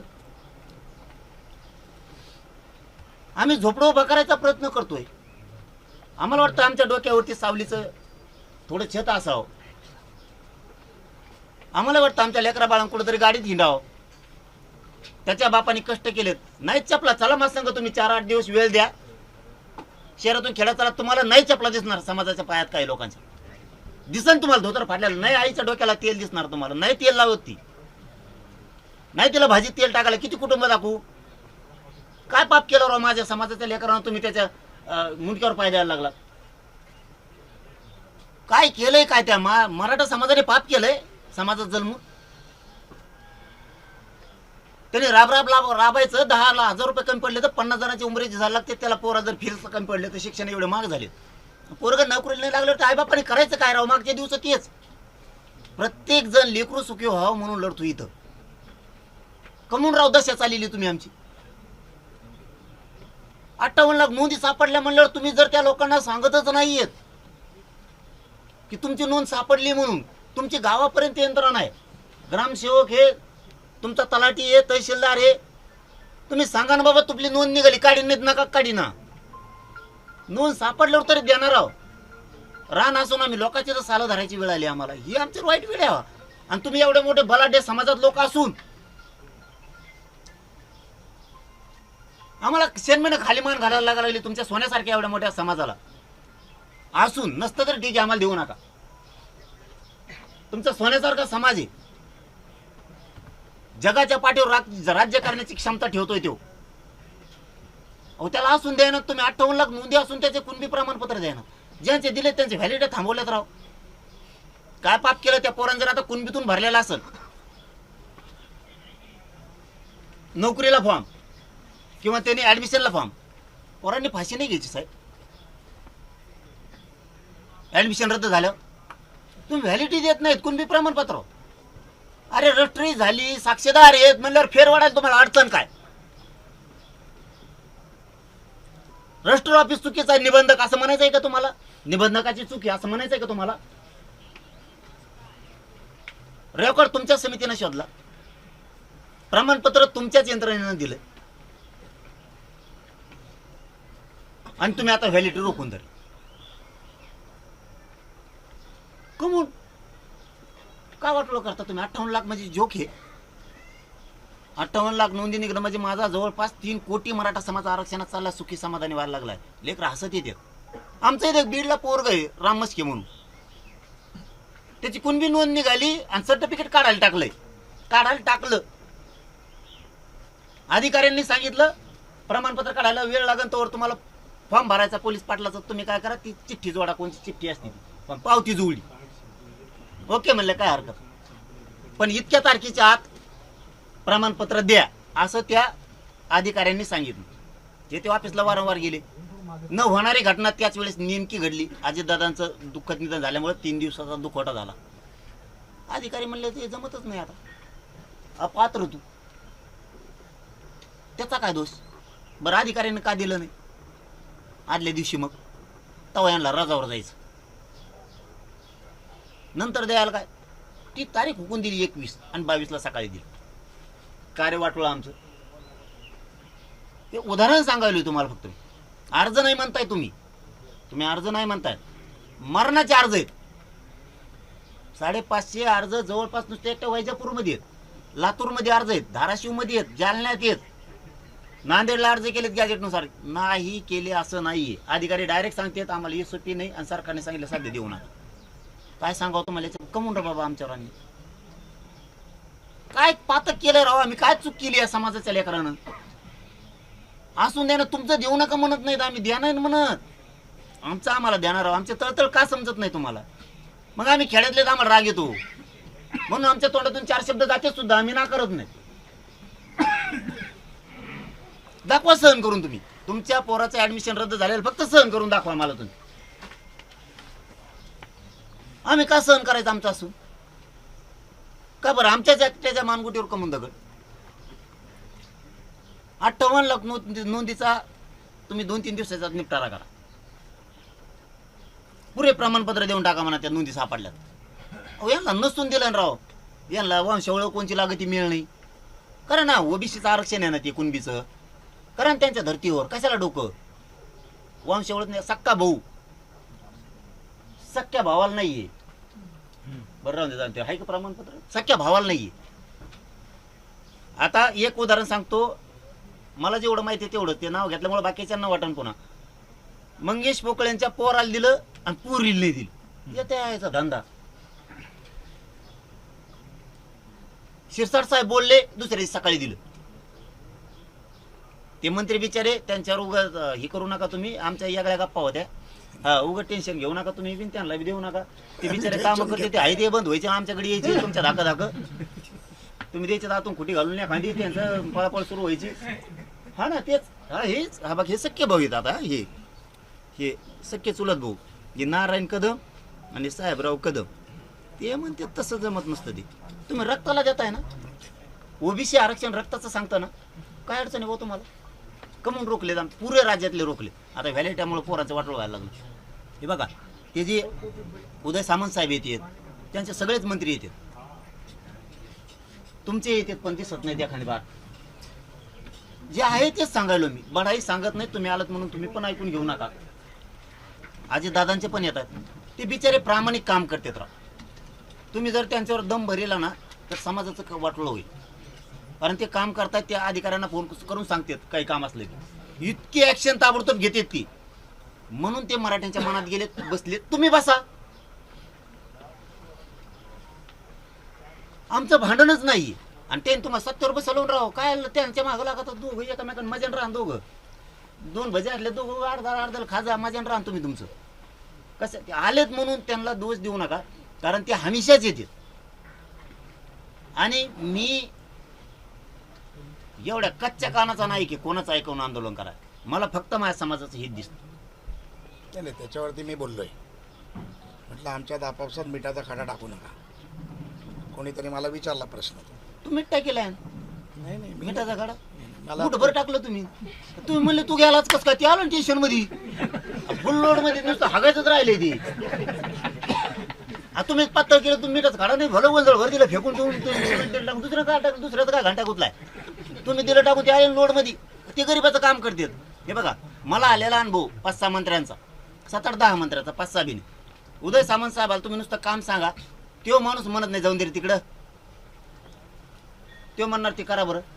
त्या दिवशी आलते लातूरला, एका पोरांचं नोकरी लागलं, त्याची व्हॅलिडिटी रोखली होती. ते म्हणले कम रोखेदार तुम्ही विनाकारण कमून लेकरायची वाटोळ करता. ते कामं करते. तुम्ही आत्मविश्वास कमवा असं एवढंच म्हणणं आहे आमचं तुमच्याकडे. तुम्ही भांडू नका बी म्हणणं नाही, मला ते बी म्हणणं नाही. तुम्ही बी तुमच्या मंत्र्यांनी तुमचे जसे ते बावनकुळे साहेब करते, त्यांना 2-3 कामं सांगितले होते आम्ही समाजाचे. आमचे बाकी कामच नसते. पाहिलं तो माणूस 4था मिनिट उगून दिलं नाही भाऊ, कमून बळच नाव घेतो. बळच कमून घेई. तुमचे चंद्रकांत दादा इथून माग करत नव्हते, पण आता चांगलं करतेत म्हणल्यावर करतोच म्हणणार ना राव आम्ही.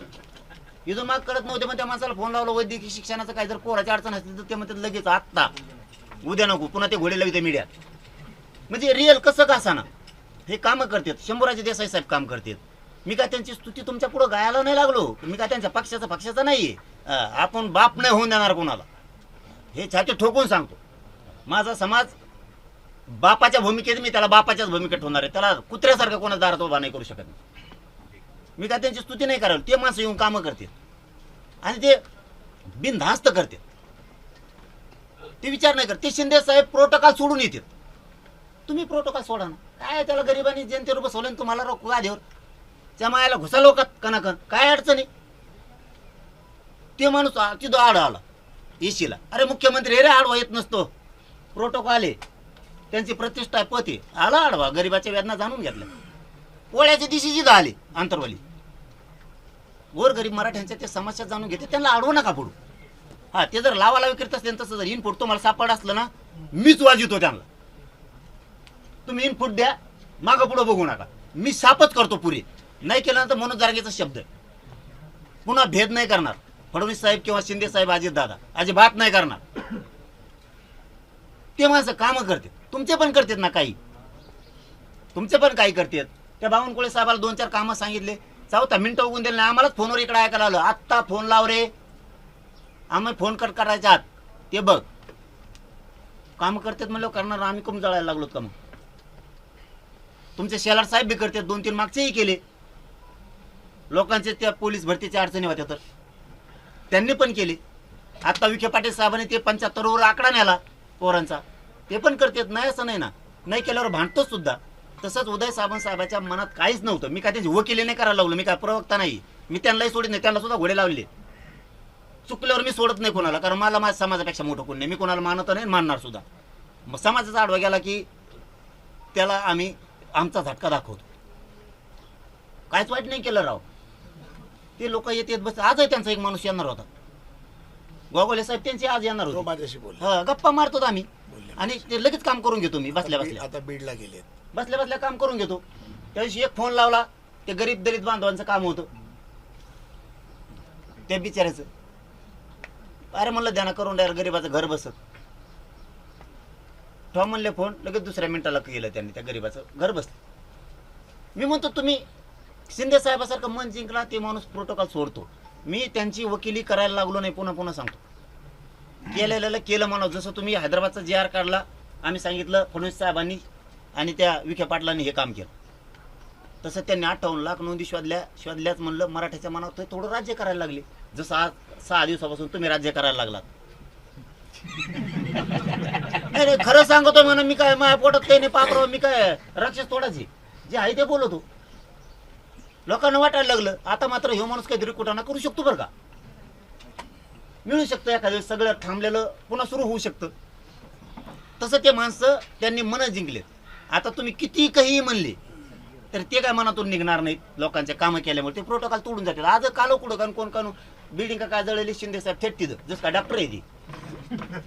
लोकांच्या मनाला भावतं मग ते, जसे तुम्ही भावलात 6 दिवसात. या मी तुमची स्तुती करतोय म्हणजे त्याचं कारण सांगतो की हे समाजाच्या लेकरात गेलं आणि तुम्ही पैसे देऊन माणसं उभा करा, तुम्हाला केव्हा सोडून जाईल माहित नाही, पण मनाने जिंका ते माणूस तुम्हाला मरूच तर सोडू शकत नाही. आणि मी ते मराठी जिंकले, त्यांच्या लेकराला दिलं, मी घेतलं नाही म्हणून मराठी माझ्यापासून हटायला तयार नाही. तुम्ही किती षडयंत्र करा, तुम्ही किती केशी करा, त्यांच्यावर ते भेट नाही. तसे लोक कमवा. तुम्ही एखाद्याला उभा करा आणि त्याला म्हणा तिकीट दिलं तुला तू आमदार होय, खुश. तो म्हणतो आपल्या जीवनात काहीच करायचं नाही, आमदारच व्हायचं. 2 वर्ष थांबला की ते लोक म्हणून तुम्हाला मंत्री करा कुच्या साहेबासारखं, समजा नाही तर मी चाललो दुसऱ्या पक्षात, समजा समजा समजा म्हणालो, समजा. म्हणजे ही सिस्टम असती. गरीबाला एकदाच तुम्ही प्रमाणपत्र देतो म्हणतो आयुष्याचं कल्याण केलं ह्या माणसाने माझ्या. गरीब कवाच विसरत नाही, कधीच कधीच विसरत नाही. गरीब लय इमानदार आहे. तुम्ही एखाद्याला काम द्या 20 लाखाचं, ते 30 लाखासाठी पुढच्या वर्षी तयार होणार आहे, नाही तर म्हणून तुमचा नाही राहायचं मला. गरीब नाही करत तसं. शिंदे साहेबांनी ते मन जिंकले हो. तुम्ही जिंका म्हणतो ना मी, ते तुमचेच आहेत ना राव, ते काय वेगळे आहेत का? ते जर तुमचं काम केलं, तुम्ही तुटून पडलं त्याशी त्याचा फेस पाळला असेल ना, त्याशी पाळला असेल म्हणतो मी. माझा मित्र आहे, याचा मित्र असं मित्र आहे बरं, इतकं ना फुटी घालून मित्र मित्राला सोडी ना. आता यावं कुठं झालं कार्यक्रम. काय झालं की ते आले, वेगळ्या विषयावर चर्चा झाली आणि चर्चा झाल्यावर ते गेले. मी त्यांना सांगितलं 17 संस्थांचं तुम्हाला करायचं का नाही. ते म्हणले हा बघ बोलू नको बाबा, मी 17 संस्थांचा त्या JRच्या बाबत सरकारला बोलतो आणि एक MIDCचा मी JR काढतो, म्हणजे त्या बलिदान गेलेले कुटुंबाचं उघडे पडतील. अहो लेकरं मेले हो. मरणं म्हणणं सोपं आहे, मरणं म्हणणं सोपं आहे साहेब. त्या लेकरांनी या मराठ्याला आरक्षण मिळावं म्हणून मेले. ती तुमची बहीण आहे, तिच्या कपाळाला नाही कुंकू राहिलं. करता पुरुष घरातून गेल्यावर ना ज्याच्या त्याच्या वेदना ज्याला त्याला कळतात, कोणी येत नाही. मेलं त्या दिवशी फक्त पाठवून हात फिरायली तर कोणी येत नाही पुन्हा. आज सोन्यासारख्या लेकराला बाप दिसत नाहीये. सणवार असले तर आजूबाजूला फटाकडे वाजतात, लोक पुरणपोळी खातात. ते लेकरं म्हणतात बाबा आपले बाबा कुठे जायला, काय सांगायचे ते आईने. कोपऱ्यात बसून ढसा रडती वक्साबुक्सी. ती लेकराला नाही सांगू शकत तुझा बाप कुठे गेला. त्यांच्या नोकऱ्यांनी दिरू केला राव तुम्ही. कमीत कमी त्यांच्याबद्दल तरी माया करा. यांच्या घरात नाही करत राहिलं म्हणून कुणी द्या रे नोकऱ्या. त्यांना विशेष बाब कशातही करू शकता तुम्ही. अधिसंख्या पद निर्माण कशातही करू शकता तुम्ही. त्या लेकरांनी काय केलं राव तुमचं. ते जातीला आरक्षण मिळावं, जात सुखी व्हावं म्हणून त्यांनी बलिदान गेलं राव. त्यांच्या घरात नाही राहिलं, उन्हाळा झाला त्या घराचा. तुम्ही त्यांच्यात तरी राजकारण नका करू. तुम्ही त्याच्यात पण राजकारण करायला त्यांचे निधी रोखून धरले, त्यांच्या नोकऱ्या रोखून धरले. काय राव त्या लेकरांनी समाजाच्या लेकराचं फक्त हित बघितलं. समाजाचे लेकरं कुठंतरी नोकऱ्याला लागावं. मरणं म्हणणं सोपं आहे, मरणं हे लय अवघड आहे. लय कुटुंब उघड्यावरती पडले. काही काही नाही, एकुलते एक लेकरं होते गेले. तुम्ही त्याच्यात पण राजकारण कराल. काय पोलीस तुमची, काय पोलीस अशा असा होतोय. त्या निकनूरला कोणची ग्रामपंचायत जळली आंदोलनात, कुणी जाळलेली मिळ नाही. त्या पोरावर गुन्हा दाखल केला. फक्त त्या ग्रामपंचायतची थोडी माहिती, काहीच करू नका. सरपंचाचं म्हणणं आहे त्या गावातल्या पुरी पेटून दिले ना इटा सकट, तरी 51 लाखाची नाही येते. आणि यांनी सांगितलं तिच्यातलं साहित्य कॅम्प्युटर अमकं तमकं 51 लाखाचं जळालं. अशी भारतात कोणची ग्रामपंचायत हो 51 लाखाचं साहित्य तिच्या. मला एखादी दाखवा फक्त. ही ग्रामपंचायत अशी की त्यात 51 लाखाचं साहित्य. मी तर म्हणतो सायबरचं सुद्धा नसन एवढं. जे ऑफिस आहे ईडीचं, सायबरचं, SITचं, CIDचं, गृह मंत्रालयाची जी वॉर रूम असन त्यांची, त्याच्यात सुद्धा 51 लाखात नसन असं म्हणतो आम्ही. असन पण नसन म्हणतोय. याची ग्रामपंचायत निकनूरची कोणची हो? 51 लाखात साहित्य जळलं. गेली त्या लेकराने आत्महत्या. गेला आमचा माणूस तुमच्या खोट्या केशीमुळे. तुम्ही त्या अधिकारी चौकशी नाही करणार. काय चुकीचं बोलतो राव लाडबू. आमच्या आई बहिणीला मारून तुम्ही त्याला बढती दिला राव त्या पोलिसांना. बक्षीस दिलं. तुमच्या आईला मारलं ना राव. तुम्ही जातीवर प्रेम करणार का पक्षावर प्रेम करणार मला एवढं उत्तर द्या. तुम्ही म्हणता तसं इथून पुढं. तुमच्या जातीच्या आई बहिणीचे मुंडके तुटले. आता त्याला बाजावर दाखवतो मी अंतरवाली तुम्हाला महिला झोपलेला. 70-70, 80-80 वर्ष गुडघेच मोडून गेले. वाट्या मोडल्या. पोलिस कुंकडे बी हाणा लागले राव. विटाने काय काय बंदुकीच्या गोळ्या संपल्यावर दस्त्याने गुडघे फोडले. चला मग संघ अंतरवाली. त्यांच्यावर 307. आमचे काय केस का नाही घेतली? कमून नाही घेतली? करा की न्याय करा ना राव तुम्ही. हो द्या चौकशीत जे व्हायचं ते. नाही चालतात त्या आहे बहिणीला. मी दाखवून देतो तुम्हाला. कायचे छेरे आणखी निदच आहेत. निघाणात ते. शंभूराजे देसाई साहेबांनी लिलावतीला पोरं नेले. विचारा त्या लिलावती हॉस्पिटलवाल्या तुला छेरे निघालेत का? कारण ते इकडून गोळे घुसली ती सरकत इथं गेली. सरकत डॉक्टर म्हणले हे कितकट झाले. कारण त्या गोळीला मासाने आता याडा टाकलाय आणि ते निबार झालंय. ते जर केलं तर जीव जाण्याची शक्यता आहे. आता असंच राहू दे. पाणी होईल त्याचं.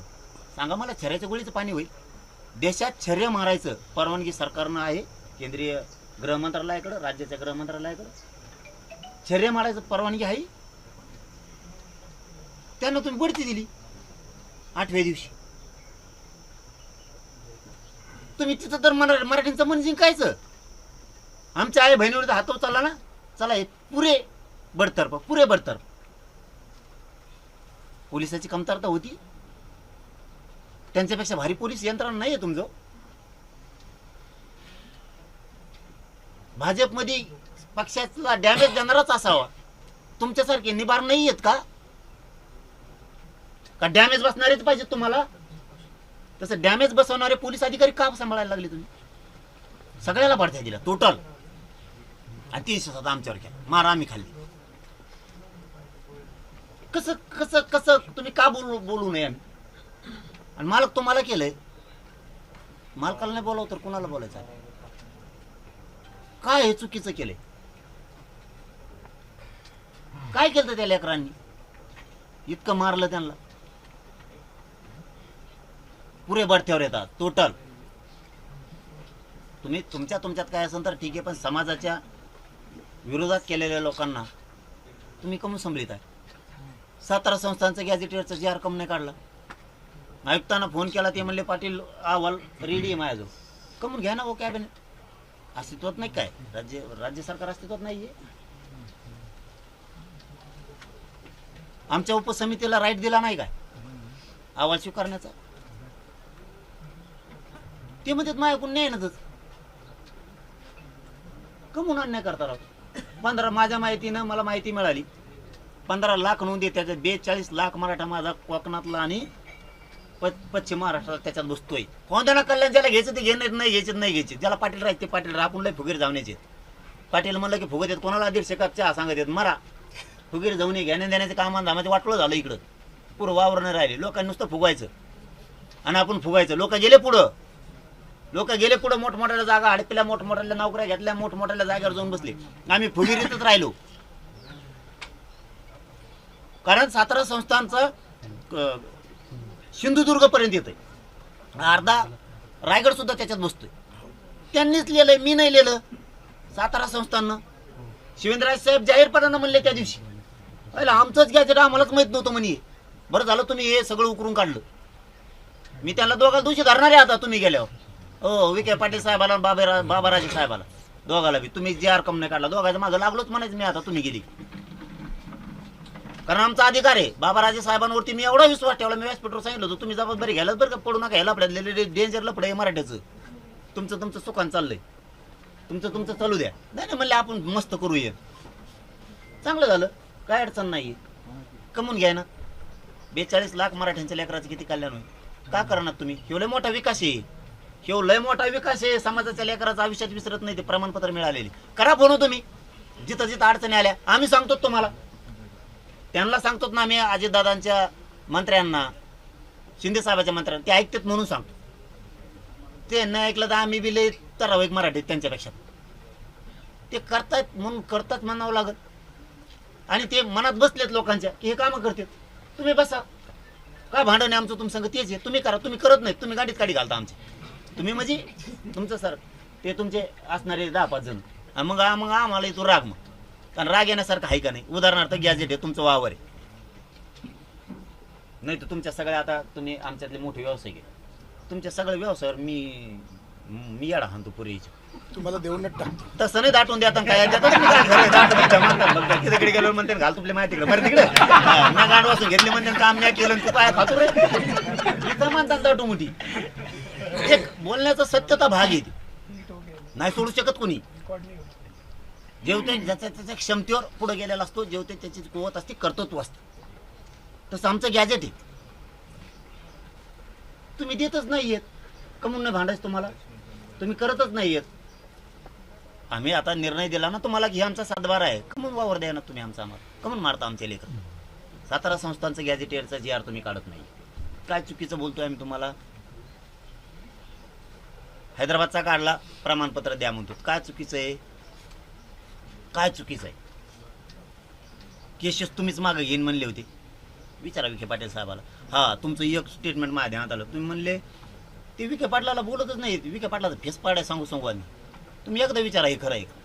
जर तुम्हाला खोटं बोललो नाही शब्दात, जिंदगीत माझं तोंडावर नाव घेऊ नका. जिंदगी नाही ते येणार होते, ते मला माझ्याबरोबर पण येणार होते. मी म्हटलं मला वैयक्तिक बोलवलंय, मी जाऊन येतो. नाही तसं नाही म्हणत मी. तुम्ही म्हणले समजा तुम्ही विखे पाटील साहेबाला बोलले विखे का. पाटील साहेब एवढे तुमच्याबद्दल पॉझिटिव्ह आहेत साहेब. तुम्हाला इव्हन समिती म्हणून ते अतिशय चांगलं काम करतात. हे बघा, ते मला आता पण बोलले होते की मी तुमच्याबरोबर येऊ शकतो. मी म्हटलं नाही, मी दादाकडे एकटा. दादा बरोबर आहे, मी तुझ्याशी मला ओळखलं फक्त देवेंद्र फडणवीस साहेबांनीच. मी पहिले शब्द काढायला लागलो मीडियावर. माझ्यावर प्रेम करून काही उपयोग. मी समाजावर प्रेम करतो. आणि मै नसत्यांना कळाली फक्त फडणवीस साहेबाला. ते त्यांच्यात गप्पा आणते त्यांच्या मित्र. तुम्ही त्याला 4थी 5 ते समजे त्यांचे लोक सांगत आहेत. मला माहित नसतं. परत सांगत, मी नाव नाही सांगत. त्यांचे सांगत आहेत मला असे गप्पा झाल्या आज. सगळे का तुमचे थोडे असतात, आज थोडंच असते. हो असं नसतं. बाहेर माझ्यावर प्रेम करणार आहेत ना. मी त्यांच्या लेकरा बाळासाठी झटतोय. आता भाजपमधले मराठी त्यांच्या लेकरासाठी झटतोय. ते जरी दाटून तुमच्याकडून असले तर मनातून म्हणतात ना मायला आपल्या जातीसाठी लढत आहे रे. काय बोलत त्याला 4-2 ज्याला आमदार व्हायचं समजा ते हाणतंय माझ्या विरोधात शेंगा. झालं की ते बसतंय पुन्हा. पण रिअल हे खेड्यापाड्यातलं हे रिअल की मी भाजपच्या मराठीच्या लेकी बाळीसाठी लढतोय. काँग्रेस शिवसेनेच्याही लेकराच्या लेकी बाळीसाठी लढतोय. ते काय करणार आहे, ती किती मी हुशार आहे त्यांना माहिती. आणि मी माझी स्तुती नाही करत. मी कायदा सोडून बोलत नाही, फक्त शब्द खेड्यातले.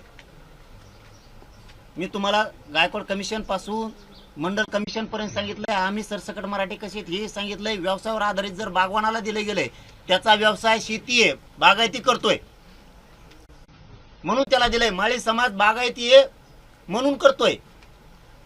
त्यांना आरक्षण दिलं तर आम्ही सुद्धा शेत्याच करतोय.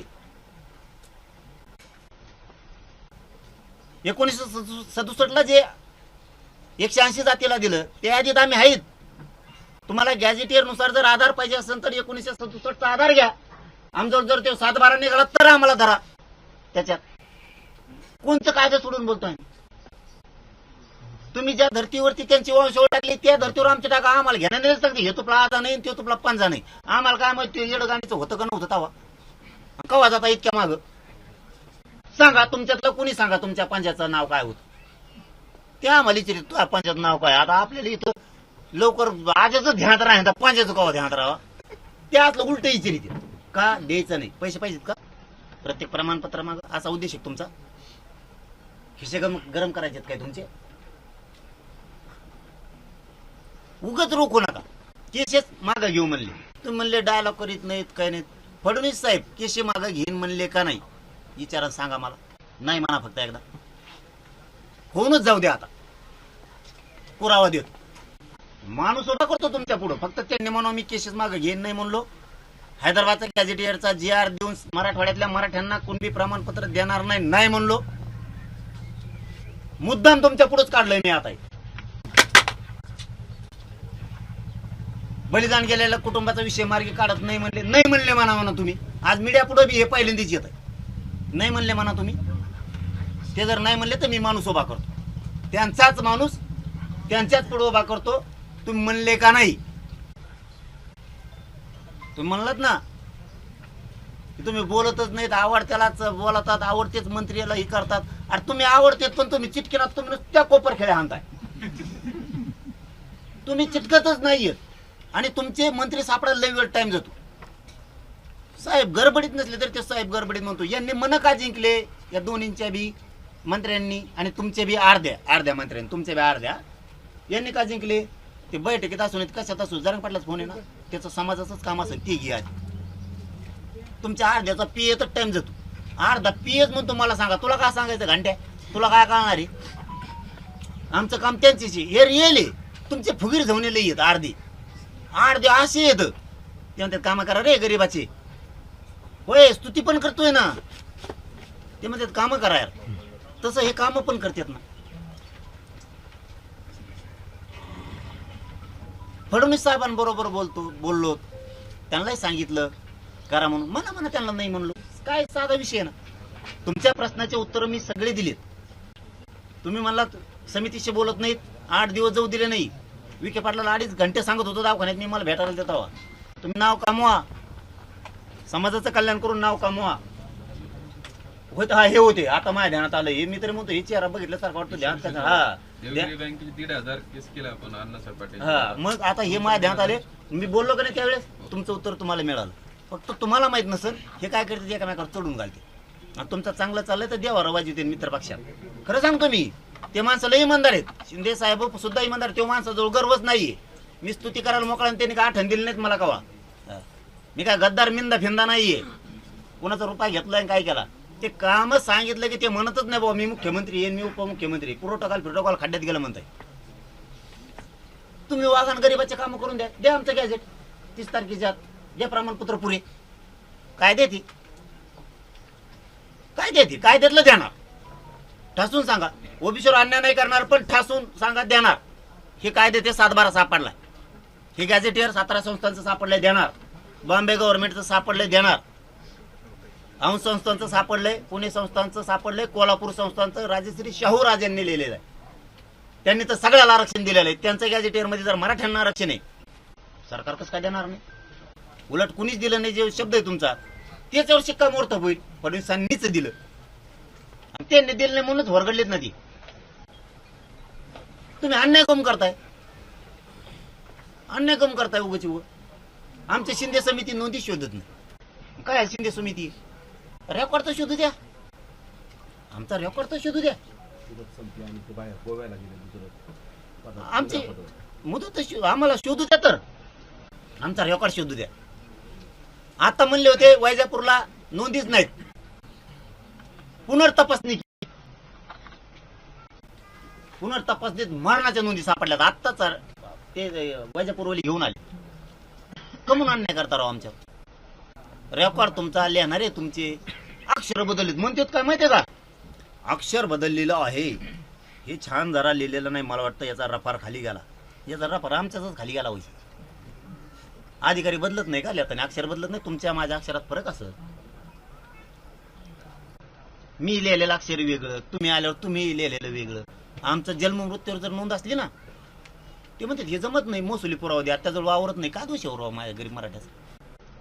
त्याजवळ वावर नाही. काय दोष का? एक कामगार तुमचे वडील होते, त्याच्या लेकराने मोठं होऊ नये काय? बिल्डर तेच पाहिजेत का काय? एक गरीबाच्या रिक्षा चालकाने शिंदे साहेबांनी मोठं होऊ नये काय? तुमचे जर मिल कामगार वडील होते का नामवंत तुम्ही होऊ नये काय? पातक केलंय का? पाप केलंय का आम्ही मोठं व्हायचं? तुम्ही मोठे झालात पाप आहे का? त्याचे जन्म मृत्यूवर नोंद आहे. कुणबी म्हणून ते म्हणतात वावर दाखव, त्याजवळ वावरत नाही, लोक ते करतो, त्याची काय चूक? का द्यायचं नाही? फसलीवरती असलं नाही द्यायचं म्हणतात, महसुली पुरावा द्या. वावरत नाही, कुठून देतो? ते शेतमजूर आहे. राष्ट्रीय केल्यात पाहिल्या काही, कुणी साक्षीदार आहेत त्याच्यावर, साक्षीदार त्या काळात म्हणतोय मी, आत्ताच नाही, 200 वर्षापूर्वीच. यांना आत्ता 67ला दिलं हो आरक्षण. आत्ता उकडचे पाकट बोगस आरक्षण खात्यात, आम्हाला बोगस कोणबी दाखले म्हणतात काय तुम्ही? आणि बोगस आरक्षण तुम्ही खाता. नुसती शिफारस केली मंडळी, ह्या जाती आरक्षणात घाला, झालं बोगस. नाही तर काय, आमची नोंद चापून आम्हाला बोगस म्हणता. वावर नाही, काय नाही, काय नाही तुमचं, तरी आमचं अतिक्रमण खाता. आता द्यायचं जीवावर आलं म्हणून आमचंही म्हणता. ही कोणती सिस्टम भाऊ तुमची?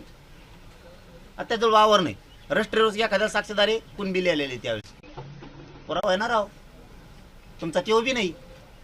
आता तुम्ही सरकार शोधायला लागलात म्हणून आमचे पुरावे सापडायला लागले. उलट आमचं धन आम्हाला सापडलं तुम्ही द्यायला पाहिजे. तुम्ही करा बघता ईडब्ल्यूएस मधल्या पोरांच्या नियुक्त्या कमी द्या ना तुम्ही. निवड झालेला असून काय वाटलं केलं त्यांनी त्या लेकरांनी तुमचं? आता ओपन मधून इथे पीएस आले ते पोर कमून द्यायला नियुक्त्या तुम्ही. काय केलं माझ्या मराठीच्या पोरांनी तुम्हाला? कशामुळे रोखले तुम्ही? आता टीव्हीच्या निवडी आहेत त्यांच्या, हे पोरग आहे पीएसआय झाला, नाही द्यायची नियुक्ती. कमून बाबा आपलं लेकरू अधिकारी नाही व्हायचं, तुमच्याच पाहिजेत हमेशा. माझ्या लेकरांनी अधिकारी व्हावं, त्याच्या बापाने स्वप्न बघितलं माझ्या दारात लेकरा लाल देवा आला, नाही का शानमध्ये जागायचं त्यांनी? नाही म्हणायचं. तुम्हीच का हमेशा वाल भरतीवर झालेले? आमच्या माग तर सगळ्या टेस्ट परीक्षा तुम्ही कॉल भरतीवर झाली, भरती झाला अधिकारी, वा. आमच्याला टेस्ट दी, पळ, लय पळाला नाही तर छातीत गुतला, छातीत नाही गुतला म्हणजे मुंडकच कमी आलं, केसच वर आले, वजनच भरलं नाही, मग 7-8 केळं खाऊनी मग वजन भरत, ह्या आम्हाला. आणि तुमची कॉल भरती, वा. ह्या राज्यात आम्हाला मराठ्यांना घेऊन या, तरी आम्ही बोलायचं नाही. काय पाप केलं त्याच्या बापाला कुठून पैसे आणले नसते? आज पोरग भरती झालं, फाशी घ्यायची त्याला पोरांनी 11 जणांनी. त्या एसीबीसी तुम्ही दिलं, एसीबीसीतून पोरं गेले, हे पोरं ओपन मधून गेले. कमून नाही घ्यायचं त्यांना तुम्हाला? आता ईडब्ल्यूचं उपोषण तिथं चालू आहे. आता बावनकुळे साहेबांनी त्यांना बोलून घेतलं की मार्गी काढतो म्हणजे त्यांच्या आधी संख्या पद निर्माण करून काहीतरी. तुम्ही करा नाही, बावनकुळेंचं नाव घेतो आम्ही, तुमचं घेऊन तुमच्या कोणत्या पक्षात घेतलं म्हणजे फडणवीस साहेबांच घेतलं ना.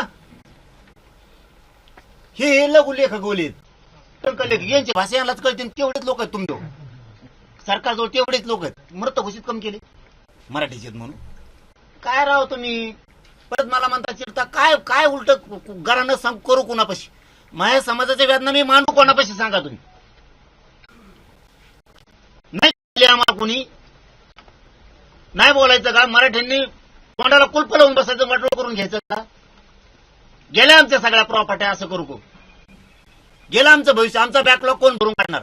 जर आमची 50 वर्षाची नोंद निघाली तर 5 पिढ्याची नोंद निघाली आमची. आमचं नुकसान 5 पिढ्याचं भरून देणार कोण? जर आमची 50 वर्षाची नोंद निघाली त्याचा अर्थ असा होतो 50 वर्षापूर्वी आम्हाला आरक्षण होतं, आज माझे लेकरं घराघरातून नाकार राहिले असते. तुमच्या दोघांच्या भानगडीत, या 75 वर्षाच्या काँग्रेस आणि भाजप यांच्या दोघांच्या भानगडीत माझ्या समाजाचं वाटोळं केलं. हो काय केलं माझ्या लेकरांनी? 50 वर्षाची नोंद होती याचा अर्थ आम्हाला आरक्षण होतं. कोण बॅकलॉग भरून काढणार आमचा? काय केलं ते ईडब्ल्यूच्या लेकरांनी? एसीबीचे आरक्षण तुम्ही दिलं. विद्युत मधले 2014चे पीएसआय तसेच पडले, लग्न झालं नाही. एक पीएसआय डीवायएसपी माझ्याकडे अमरावतीत आला होता, माझी निवड झाली म्हणला, फक्त नियुक्ती दिली जायची. पुऱ्या गावात मिरवणूक काढली, अख्खे गाव जमले. गरीबाचा पोरग डीवायएसपी झाल्यामुळे अख्खे गाव शेजारचे जमले. 13,000 लोक मिरवणुकीला आले, गाव गुलालाने भरलं. 15 दिवसांनी मग जमलं म्हणी. मोठ्या घरची पोरगी मिळाली, सासऱ्याने हुंडा बी रेटून दिला. खुश झालं ते, पोरगी चांगली मिळाली, हुंडा मिळाला. पण सासराचं आबऱ्या धावण्याचं होतं. सासरा म्हणला तू जेव्हा ती टोपी घालून येशील तेव्हा लग्न करू. आता बोध त्याच्या डोक्याला टोपी लागली नाही, लग्नच मोड. सासरा म्हणला तू अधिकारी होशील त्यामुळे दिलेली मी पोरगी. जर त्याचं लग्न व्हाय ना, आणि तुमची नोकरीही नाही. गावात जात नाही म्हणे मी, 6 वर्ष झालं म्हणे गावात जात नाही, मिरवणूक घेऊन गावात गेलो. कसं जाऊ? हे खोटं नाही साहेब, हे तळमळ आहे माझ्या समाजाच्या लेकराची. रडते अंतरवाली जीव. त्यांना वाट नाही ठेवली तुम्ही मन मोकळं करायला. कुणी तुमच्या काँग्रेस, भाजप, शिवसेना, राष्ट्रवादींनी माझ्या गरीब मराठ्यांना वाट नाही ठेवली. तुम्ही फक्त तुमचं बघितलं आणि आम्हाला तुमच्यात वाटलं की तुम्ही बघणारे नाहीत, माझे जातीचं कल्याण होतंय म्हणून मी 100% फडणवीस साहेबाला करायला येईल म्हणून तुम्हाला बोलिलं.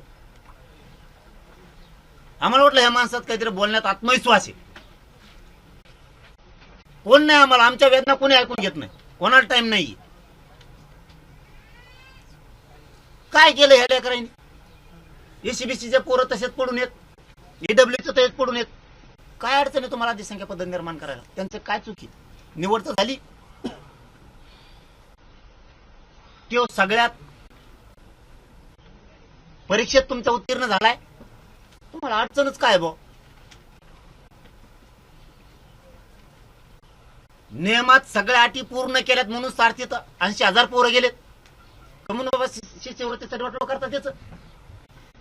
तुम्ही आधीच म्हणायला पाहिजे होतं आम्ही नाही, 1 रुपया देणार नाही. त्याच्या बापाने ते सारथी मार्फत टाकलं नसतं, त्याचा जेवढा दम आहे तेवढे पैसे भरले असते, फक्त सोडून दिला असता विषय.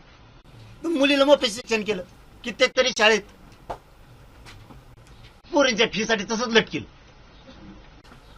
कमून हसन मुश्रीफ साहेबाला फोन केला की तेवढं सुटत आहे, फक्त एकच.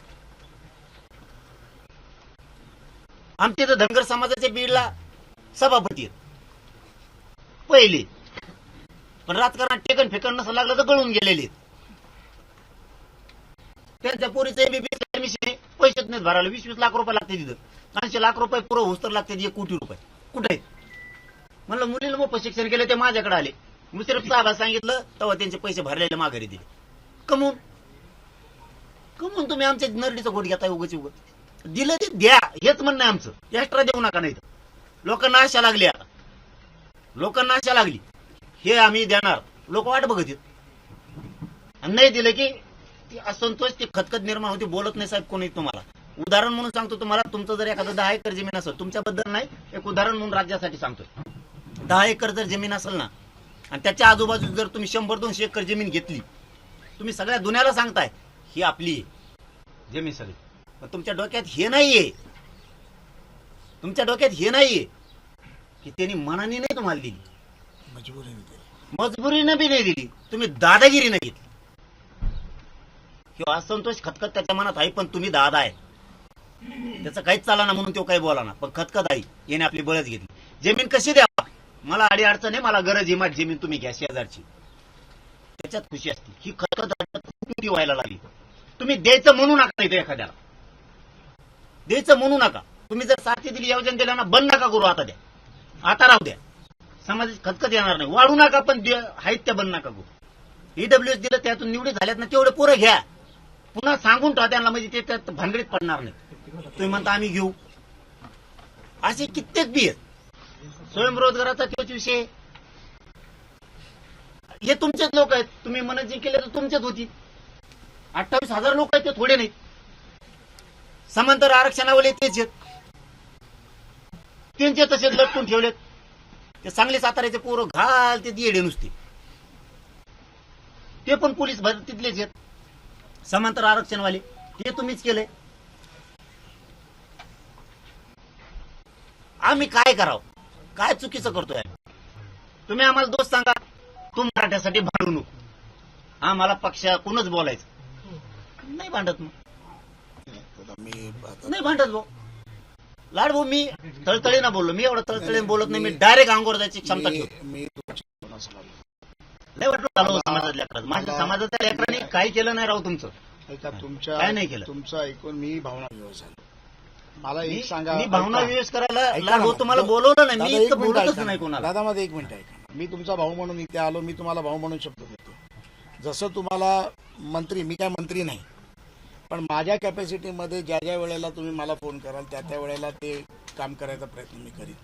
तुमच्या ज्या भावना, मला 8-9 गोष्टी तुम्ही मला सांगितल्या, माझी लोक रेकॉर्डही करतायत आणि माझी मेमरी तेवढी हैदराबाद गॅझेटपासून, आंदोलनांच्या नोकऱ्यांपासून, आंदोलनांच्या केसेसपासून, Aundh gazette, Satara gazette, Bombay gazette आणि अनेक गोष्टी तुम्ही सांगितल्या, ईडब्ल्यूएसच्या पोरांचा विषय सांगितला.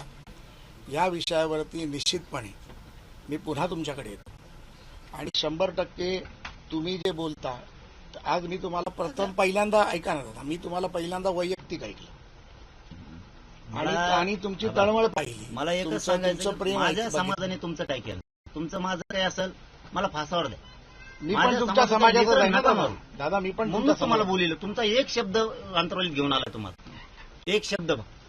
मी पण मराठा आहे आणि माझ्या समाजाचं कल्याण होणार असलं ना तर 100% मुख्यमंत्री साहेब कल्याण करतील. म्हणून मी तुम्हाला बोलवलं. मी सांगतो, माझ्या फक्त मला काय तुम्हाला शिक्षा द्यायची असेल तर द्या, माझ्या समाजाच्या लेकराला शिक्षा देऊ नका तुम्ही. कारण ह्या समाजाने सगळ्या दुनियेसाठी केलं, सगळ्या दुनियेसाठी केलं, जगाच्या पाठीवर लढले. बायकोचे बांगड्या फोडणारी जात ही मराठ्यांची, घरी कुंकूपासून लढायला गेले. त्या समाजावर संकट नका उभा करू. त्या माझ्या समाजाला त्याचं वाटोळं करण्याचा तुम्हाला कोणाला अधिकार नाही.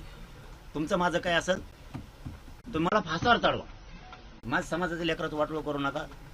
आई बाप इतके झिजलेत लेकरं मोठं करण्यासाठी. तिने ना कधी चप्पल घातली, ना कधी छत्री डोक्यावर घेतली. ऊन असो, वारा असो, गुडघेत केल्या चिखलात काम केलं. स्वप्न बघत होता काम करताना माझं लेकरू अधिकारी होईल, त्याविषयी मला सुखाचा दिवस सुद्धा नाही झालं. माझ्या समाजाचं लेकरू नाही अधिकारी होऊ दिलं. माझ्या समाजावर जाणाऱ्याची संख्या प्रचंड आहे. मी समाजावर आतोनात प्रेम करणार आहे म्हणून लढतो. माझ्या कुटुंबाला आई बापाला सुद्धा सांगितलेलं आहे, तुम्हाला 4 लेकर आहेत, आजपासून 3 धरा. मी समाजासाठी मरायचं ठरवलं तर मी मागे सरकणार नाही. आणि मी त्याच द्वेषानं मी लढतो. मी नाही हटलो. मी ना कधी पैशासाठी भीक मागितली, ना मी कधी पदासाठी भीक मागितली. मी अर्पण या समाजाच्या पायावरती जीव केला. बापाला सांगितलं, नाईला पण बोलून घेऊन सांगितलं, तुम्हाला 4 मुलं आहेत, समजून चला. जगलो तर तुमचाच आहे, पण जर गेलोच या समाजासाठी लढताना अजिबात कोण रडायचा. तुम्ही माझ्या समाजाचं वाटोळं करू नका. तुम्हाला जे राजकारण करायचं ते करा. माझ्या तळमळी पायी शिंदे साहेबांचे सगळे मंत्री कामात येत आहेत. अजितदादांचे पण काही येतात आणि भाजपचे पण काही येतात. ही फक्त माझी प्रामाणिक भावना आहे की माझ्या समाजाच्या लेकराचं कल्याण होतं. मी शिंदे साहेबांना सुद्धा शिव्या दिल्या, फडणवीस साहेबांना सुद्धा दिल्या, अजितदादांना सुद्धा दिल्या. काढून बघा मग. मी समाजापुढं नाही सोडत त्या. कारण नेता नेताच असतो, समाज समाजच असतो. हेच समाज तुम्हाला मोठं करणार आहे. त्या समाजाचं का म्हटलं करता. तुम्हाला नाही भांडायचं, सत्तेवर बसल्यावर तर भांडायचं कोणा. आम्हीच बसवणार त्यांना आणि भांडणार पण आम्हीच त्यांना. या भूमिकेत मी चालतो. माझ्या समाजाचं लेकराचं नका विनाकारण वाटलं करू. काय नाही राहिलं समाज जवळ. लय हाले माझ्या समाज होता तवर दानशूरपणानं दिलं, आणि ज्याला दिलं त्याचे दिवस आले तर आता तो काहीतरी परत फील करीन असं वाटलं. ते डायरेक्ट सांगतो, मराठ्यांना आरक्षण नाही द्यायचं. तेव्हा शिव समाज आहे, तेव्हा शिव समाज आहे. माझ्या समाजानं यांच्यासाठी ढाल केली. कुणीतरी यांना शिव्या दिल्या तर माझ्या समाजाने शत्रुत्व घेतलं यांच्यासाठी अंगावर. चाल बोलायचं नाही त्याला. मग आज ज्या समाजाच्या लेकरावरती वेळ आली ना, डायरेक्ट मोर्चे सुरू आहे. आधी संतोष देशमुखाचा खून झाला, ती खटला सुरू करणार आहोत तुम्ही. साधा ती खटला सुरू करत नाहीयेत तुम्ही. अरे आरोपी आहे ना, रोज ती एक जामीन टाकीत आहे म्हणून तुम्ही पुढे चालले.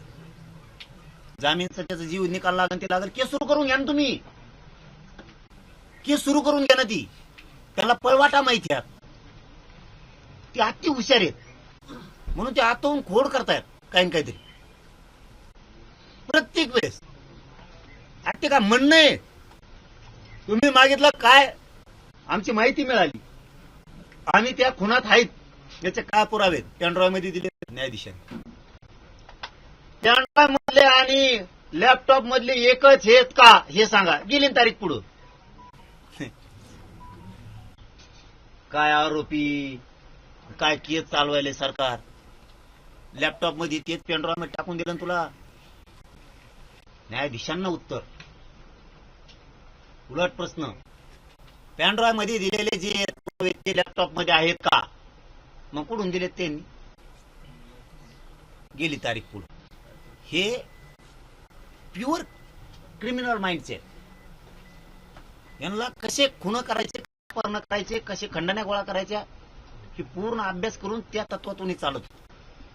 त्यावेळेस फडणवीस साहेबाला मानलं आम्ही जाहीर मीडियात. फडणवीस साहेबांनी त्यांना जेलमध्ये कोचलं. केस सुरू करून घ्या. महादेव मुंडेला न्याय दिला असेल तर फडणवीस साहेबांनी त्याच वेळेस सांगितलं, भांडायचं नाही ज्या होत नाहीत त्या गोष्टीवरती. माया पण करायची झाल्यावर भांडायचं पण नाही. नाही केसचा तपास लागला त्या पुनर्तपास करू म्हणले. कोपर्डीचे आरोपी आत मारायला लागलेत पण त्याला फाशी द्या ना. धाक बसल हो.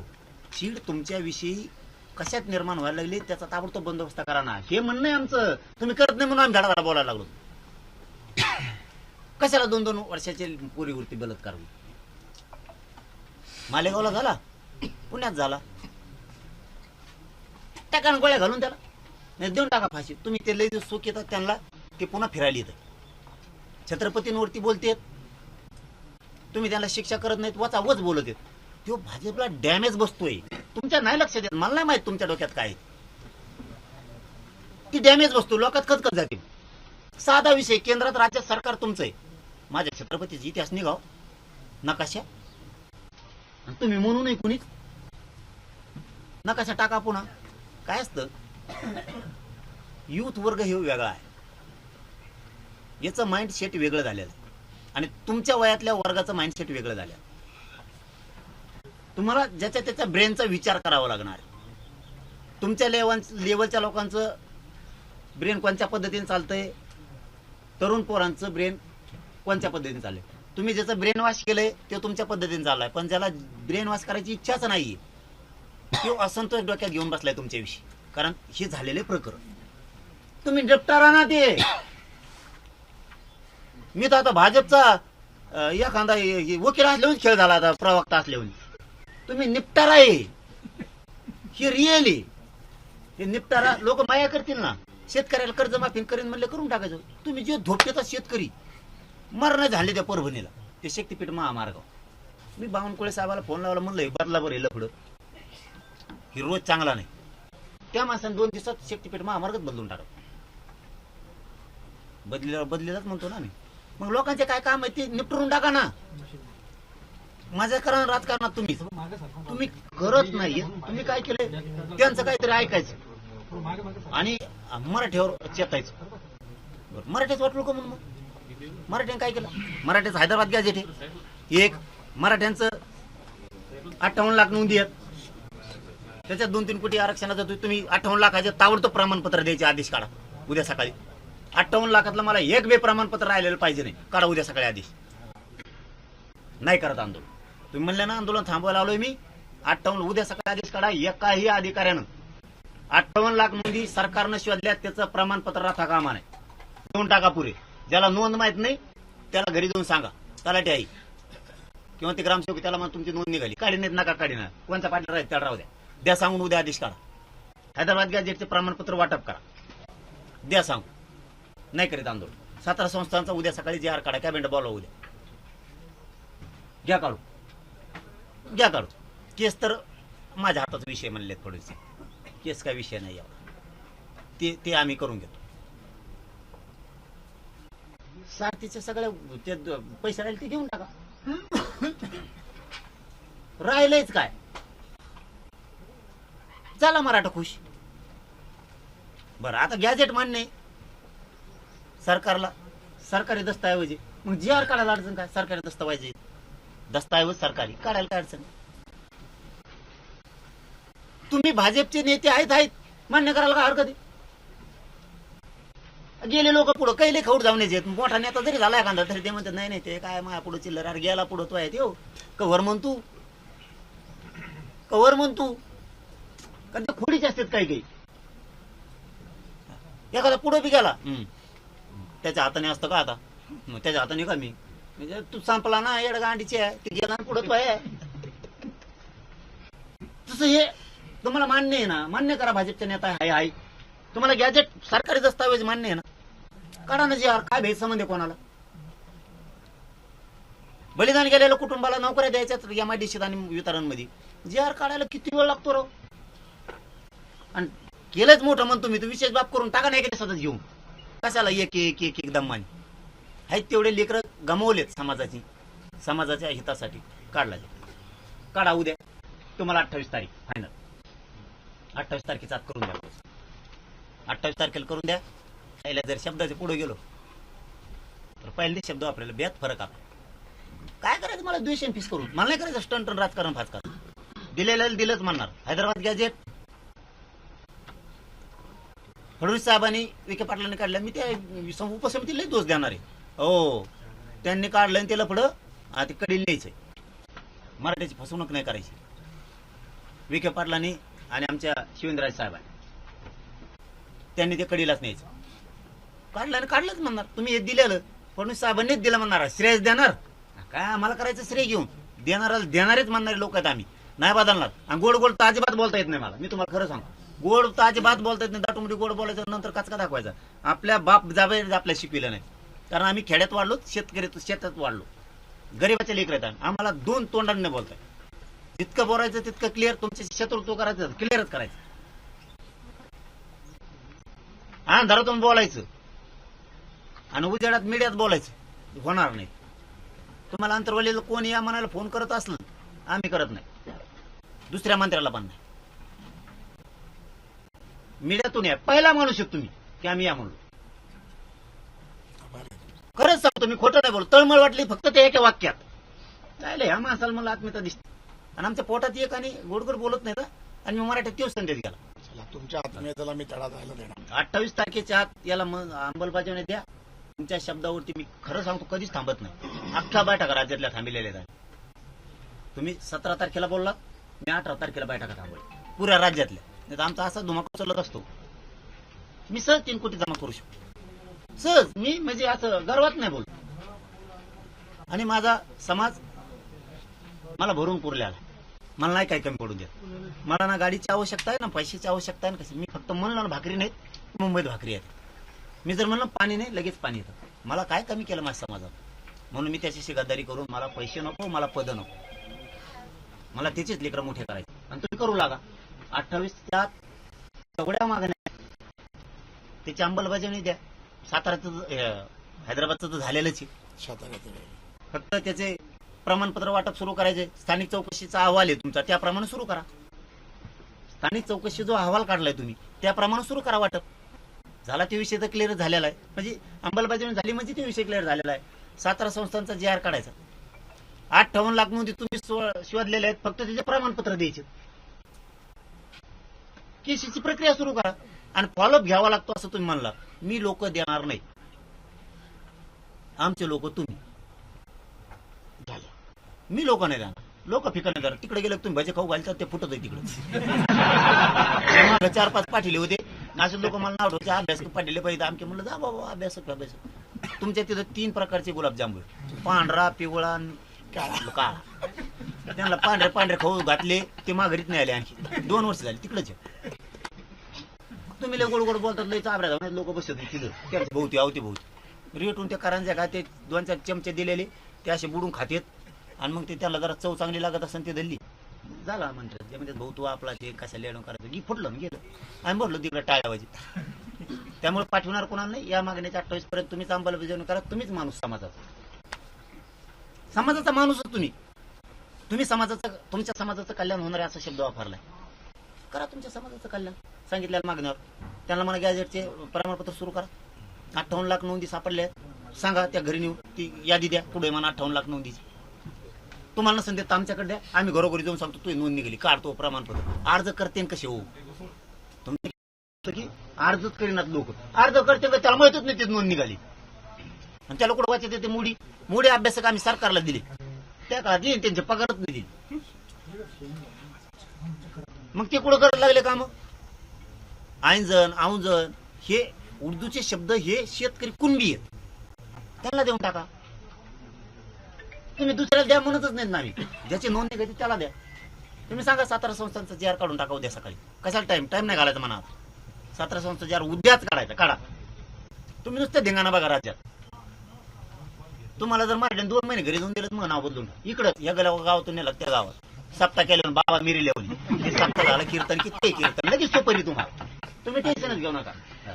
लगेच सुपारीत लागल्या मला तुमच्या मागं. ह्या गावातून जर 2 महिने तुम्हाला जाऊन दिली फक्त मन जिंका, एवढंच म्हणणं आहे आमचं. तुम्हाला पैसे द्यायची गरज नाही, लोकांना काही करायची गरज नाही, कामाचं आम्हीच दाखवायची गरज नाही.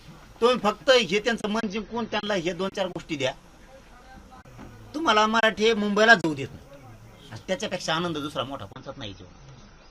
तुमचं जीवन भरून पुरं जीवन, दुसरा आनंदच नाही. दादांच्या संदर्भातून बँकेत आपल्याकडे अण्णासाहेबचे प्रपोज झाले तर 1,500 लोक आपण शेतकऱ्यांच्या पोरांना कर्ज दिले, 155 कोटी. एक पण बुडीत नाही. देवगिरी बँक राज्यात आघाडीवर दादा. तुमच्याकडे नावाने खूप हो नाही आहेत ते, पण ते काय व्हायला डिसेंबर पासून परतावीस नाही आहे. आता काल 150 कोटी काल दिले. आपण हे काय कलाकार आहेत, आधीच दिल्यावर मनाने जिंकत. पैसे नाही एक पोरग बुडीत नाही दादा समज. यांजो पैसे नाही. एक रोड कमी करायचा, एक रोड करायचा नाही. 1 लाख कोटी त्याला घालूच तर डांबरे जोस तर हो ना. गरीबाच्या कल्याण शेतकऱ्याची कर्जमाफी त्याच्यातून एक रस्ता बंद मानायचा, एवढा करायचा नाही. शेतकऱ्याची कर्जमाफी झाली, शेतकरी खुश होते. त्यांना खता पाण्याचं टेन्शन आहे आता, ते त्यांचं क्लिअर होईल. नवीन जुनं करावं लागतं. आमच्या ग्रामीण भागात बोललं जातं नवीन जुनं करणं म्हणजे पहिलं भरणं नको. पहिलं नाही आल्यामुळे व्हाय नाही, हे प्रॉब्लेम आहे. आता हे शेतकऱ्यांनी कुणाला सांगायचं? मग हे आमच्या दारात येतात बिचारे. आम्ही तुम्हाला सांगायला जावं तर तुम्हाला टाइम नाही. आणि हे फटाफट कामं करतात क्षमतेनं. ते त्यांचा प्रोटोकॉल सोडून देते. शिंदे साहेबाचे, अजितदादाचे, भाजपमधले काही अर्धे मंत्री प्रोटोकॉल सोडून देते, काम करते. मग ते मन जिंकाना. आता तुम्हाला किती सोपं आहे मन जिंकायला. तुम्ही फक्त तैल घरी सांगून ठेवा. मला नाही वाटत मराठी मला माघारी येऊन देते, कारण मग 22 दिवस गेले. एकदा जर मी आंतरवाली सोडली पुढच्या गावात जात जाता, कारण लोकच रस्त्याने इतके आहेत. दौरा 75 किलोमीटरचा टाकला तर 110 किलोमीटरवर लोक आहेत. मला तिथपर्यंत जाणं इथून दूर रोड भरलेला माघारी वळवतो का? तुम्ही जर सातारा संस्थांचा JR काढला आणि हैदराबाद गॅझेटेडचं प्रमाणपत्र सुरू केले तर प्रसाद लाड साहेब मुंबईत जातच नसते. इतकं प्रेम मी कमवलं, तुम्ही कमवा. करा गरीबाच्या लेकराचा उद्धार. फुकट केसेस राजकारणी चाबरे धावण्याचे आहेत. यांच्यात कुठा केल्या आमच्या आंदोलनात. याचा त्याला राग, त्याचा त्याला राग होता का कोणी एकामेकाचे घर फोडली आणि मुळावर आमच्या गरीबाच्या पोराच्या दूध ऐकायला आले ते टाकून दिले. म्हणजे ते मात्र दूध ऐकायला आले ते कशाला करीन राव. पुरं पुण्याला नोकरीला त्यांचं नाव इकडे टाकलं त्या मागच्या धिंगाण्यात. हे राजकारणी काय भाजप, शिवसेना, काँग्रेस, राष्ट्रवादी यांचं काही एकमेकात पटत नाही ना. आणि त्याच्या घरावर गोटा. मग त्याने आणलं आपल्याला कुणी आणला होता पुढे ते होता काय हाना त्याचा गोटे. यांची हाना आणि गोटागोटी सुरू झाली. मुळावर आमचे पोरं गुतले. हो पाठवून हात फिरणारे, तोंडून हात फिरणारे. तुम्हाला 100 पिढ्याला पुरून एवढा आशीर्वाद देते गरीब. हो गरीबाचा तोंड हात फिरणं आणि एखाद्या 10,000 कोटीवाल्याच्या तोंड हात फिरणं इतका फरक आहे. गरीबाच्या याच्यात एवढी माया आहे, ते एवढं कळकळून हात फिरतं ना. फिरून घ्या. इतकं प्रेम करतोय समाज. गप म्हणलं गप बसतो. हे सुरू करायचं म्हणलं करतो. मी नुसतं त्या दिवशी पत्रकार परिषद होती माझी. मी खोटं नाही बोलत तुम्हाला. पत्रकार परिषद 8 महिन्यानंतर मुंबईत आलो पहिला कार्यक्रम. पण पोरं म्हणले नाही बैठक पण एखादी घेऊ. तुम्ही अंतरवाडीच्या परिसरात बसायला जागा नव्हती. तुमच्या पोलिसाकडून खरा रिपोर्ट घ्या. बसायला पण जागा नव्हती. आता या आम्हाला ग्राउंड मिळालं. आता पण ग्राउंड मिळायना. आम्हाला 10,000 पेक्षा जास्त टँकर लागतात पाण्याचे. नुसते 2-3 हजार अँब्युलन्स लागतात. आम्हाला ग्राउंड मिळायला तयार नाही, कारण आमचे 1,65,000 नुसते स्वयंसेवक झालेत. आम्हाला ग्राउंड मिळायला तयार नाही. आणि तुमच्या शब्दावरती मी बैठका बंद केल्या की वेगळंच. कारण मी पहिले तुमच्या विश्वास ठेवलाय माझं आंदोलन मोडीत निघल तुमच्यामुळं. कारण तुम्ही जर नाही आलात 23 तारखेच्या आत तर माझ्याकडून राहिल्या 6 दिवसात तयारी नाही व्हायची आंदोलनाची. तर समाजाचं आंदोलन भरकटलं, संभ्रम निर्माण केला असा संदेश तुमच्याबद्दल पण जाईल. म्हणून मी वारंवार सांगत होतो याच्यात तोडगा काढा. आता तोडगा काढा. आणि मला आता तयारी होणार नाही. म्हणून तुम्ही 28च्या आत सगळं क्लिअर करा. सांगतो शेवटच एकदा हैदराबादचा गॅझेटियरचा JR काढलाय. स्थानिक चौकशीच्या अहवालाप्रमाणे तुम्ही प्रमाणपत्र वाटपायला सुरू करा. ज्यांना प्रमाणपत्र दिलेत मात्र हे तातडीचं आहे. आता नीटचे त्याचे ऍडमिशन सुरू झाले.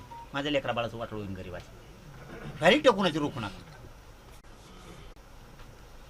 नियम फेमात बसणारे आम्ही रोखणारच नाहीत असं म्हणतात तिकडून म्हणताना मीडिया. सगळ्या नियमातच येतं. नियम फेम म्हणजे काय? अधिकारी जाणून बुजून देत नाहीत समाजाचं वाटलं व्हावं म्हणून. मुद्दाम देत नाहीत. मंत्र्यांचा फोन गेल्यावर कसं काय देते? इथंच कळतंय. व्हॅलिटर रोखू नका हे 2. तिसरं की 17 संस्थांचा कोल्हापूरचा औंध आणि पुण्याचा अहवाल आलेला आहे. जी काढून घ्या. जिंकला भाजपने मग. केसेस तर तुमच्या हातात येत म्हणले. घ्या काढून. गरीबाचे लेकर आहेत ते. शिंदे समितीला मुदत वाढले 1 वर्ष. तिला पुन्हा रेकॉर्ड शोधायला सांगा. मिळालं रेकॉर्ड तरच द्या आम्हाला. देऊ नका. आणखीन काय पाहिजे तुम्हाला? देऊ नका. बलिदान गेलेल्या कुटुंबाच्या MIDCचा जार काढून टाका. 1 महिन्याचा वेळ मागितला होता. 8 महिने दिले तुम्हाला. बोलू नको काय करू. 8 महिन्याचा वेळ द्या. सारथीच्या आणि आपल्या महामंडळाचे सगळे विषय मार्गी काढून टाका. राहिले असतील काही तर तुमचं म्हणणं केले तर. उपसमिती मराठा उपसमितीला मी म्हणलो तो बरखास्त करा. चांगलं काम करा म्हणा. बस तुम्ही गेलात आमची नाराजी निघून गेली. राग निघून गेला. तुम्ही आलात. चांगलं काम करा म्हणा इथून पुढं. पण याच्याबरोबर एक काम करून जा चांगलं. तेवढं मात्र तुमच्या हाताने होऊ द्या. मराठा आणि कुणबी मंत्रालय सेपरेट स्थापन करा. म्हणजे काय होईल? ताण नाही राहणार. समाजाला काम करायला ताणच नाही राहणार. ओबीसीचं मंत्रालय स्थापन केलंय. मराठ्याचं राहू द्या. म्हणजे एक सेपरेट काम करायला माणूस ताणच नाही राहणार. उपसमितीला लय काम आहेत. विकास विभागाला कारखान्याचं बघावं लागतं. शाळाचं बघावं लागतं. पक्षाचं बघावं लागतं. या गोदावरीचं पाणी त्या गोदावरीत न्यावं लागतं. मध्य प्रदेशच्या त्यांच्या मागं लय लाचांडी. एक ताणे काय त्याच्यात मराठ्याचं लफडं त्यांच्या गळ्यात गुतलंय. काम करायला क्षमतेच्या माणसं आहेत ते. नाही असं नाही. मी काय नाराज झालोय हे खरंच आहे. पण त्याला नाव कमायला चान्स होता. मराठ्यांचे हे काम करून दिले ना नाव कमवते. त्यांच्या नेतृत्वातच करू. ते बी येणार आहेत म्हणून कळालंय मला. ते पण येणार आहेत म्हणून कळालंय मला. एवढंच करा. काय म्हणणं नाही 28च्या आत. आम्ही सगळे तुमच्या सोबत आहेत. पण मराठ्यांचा जीव नका. यांचं यांना हक्काचं देऊन टाका. एवढंच म्हणून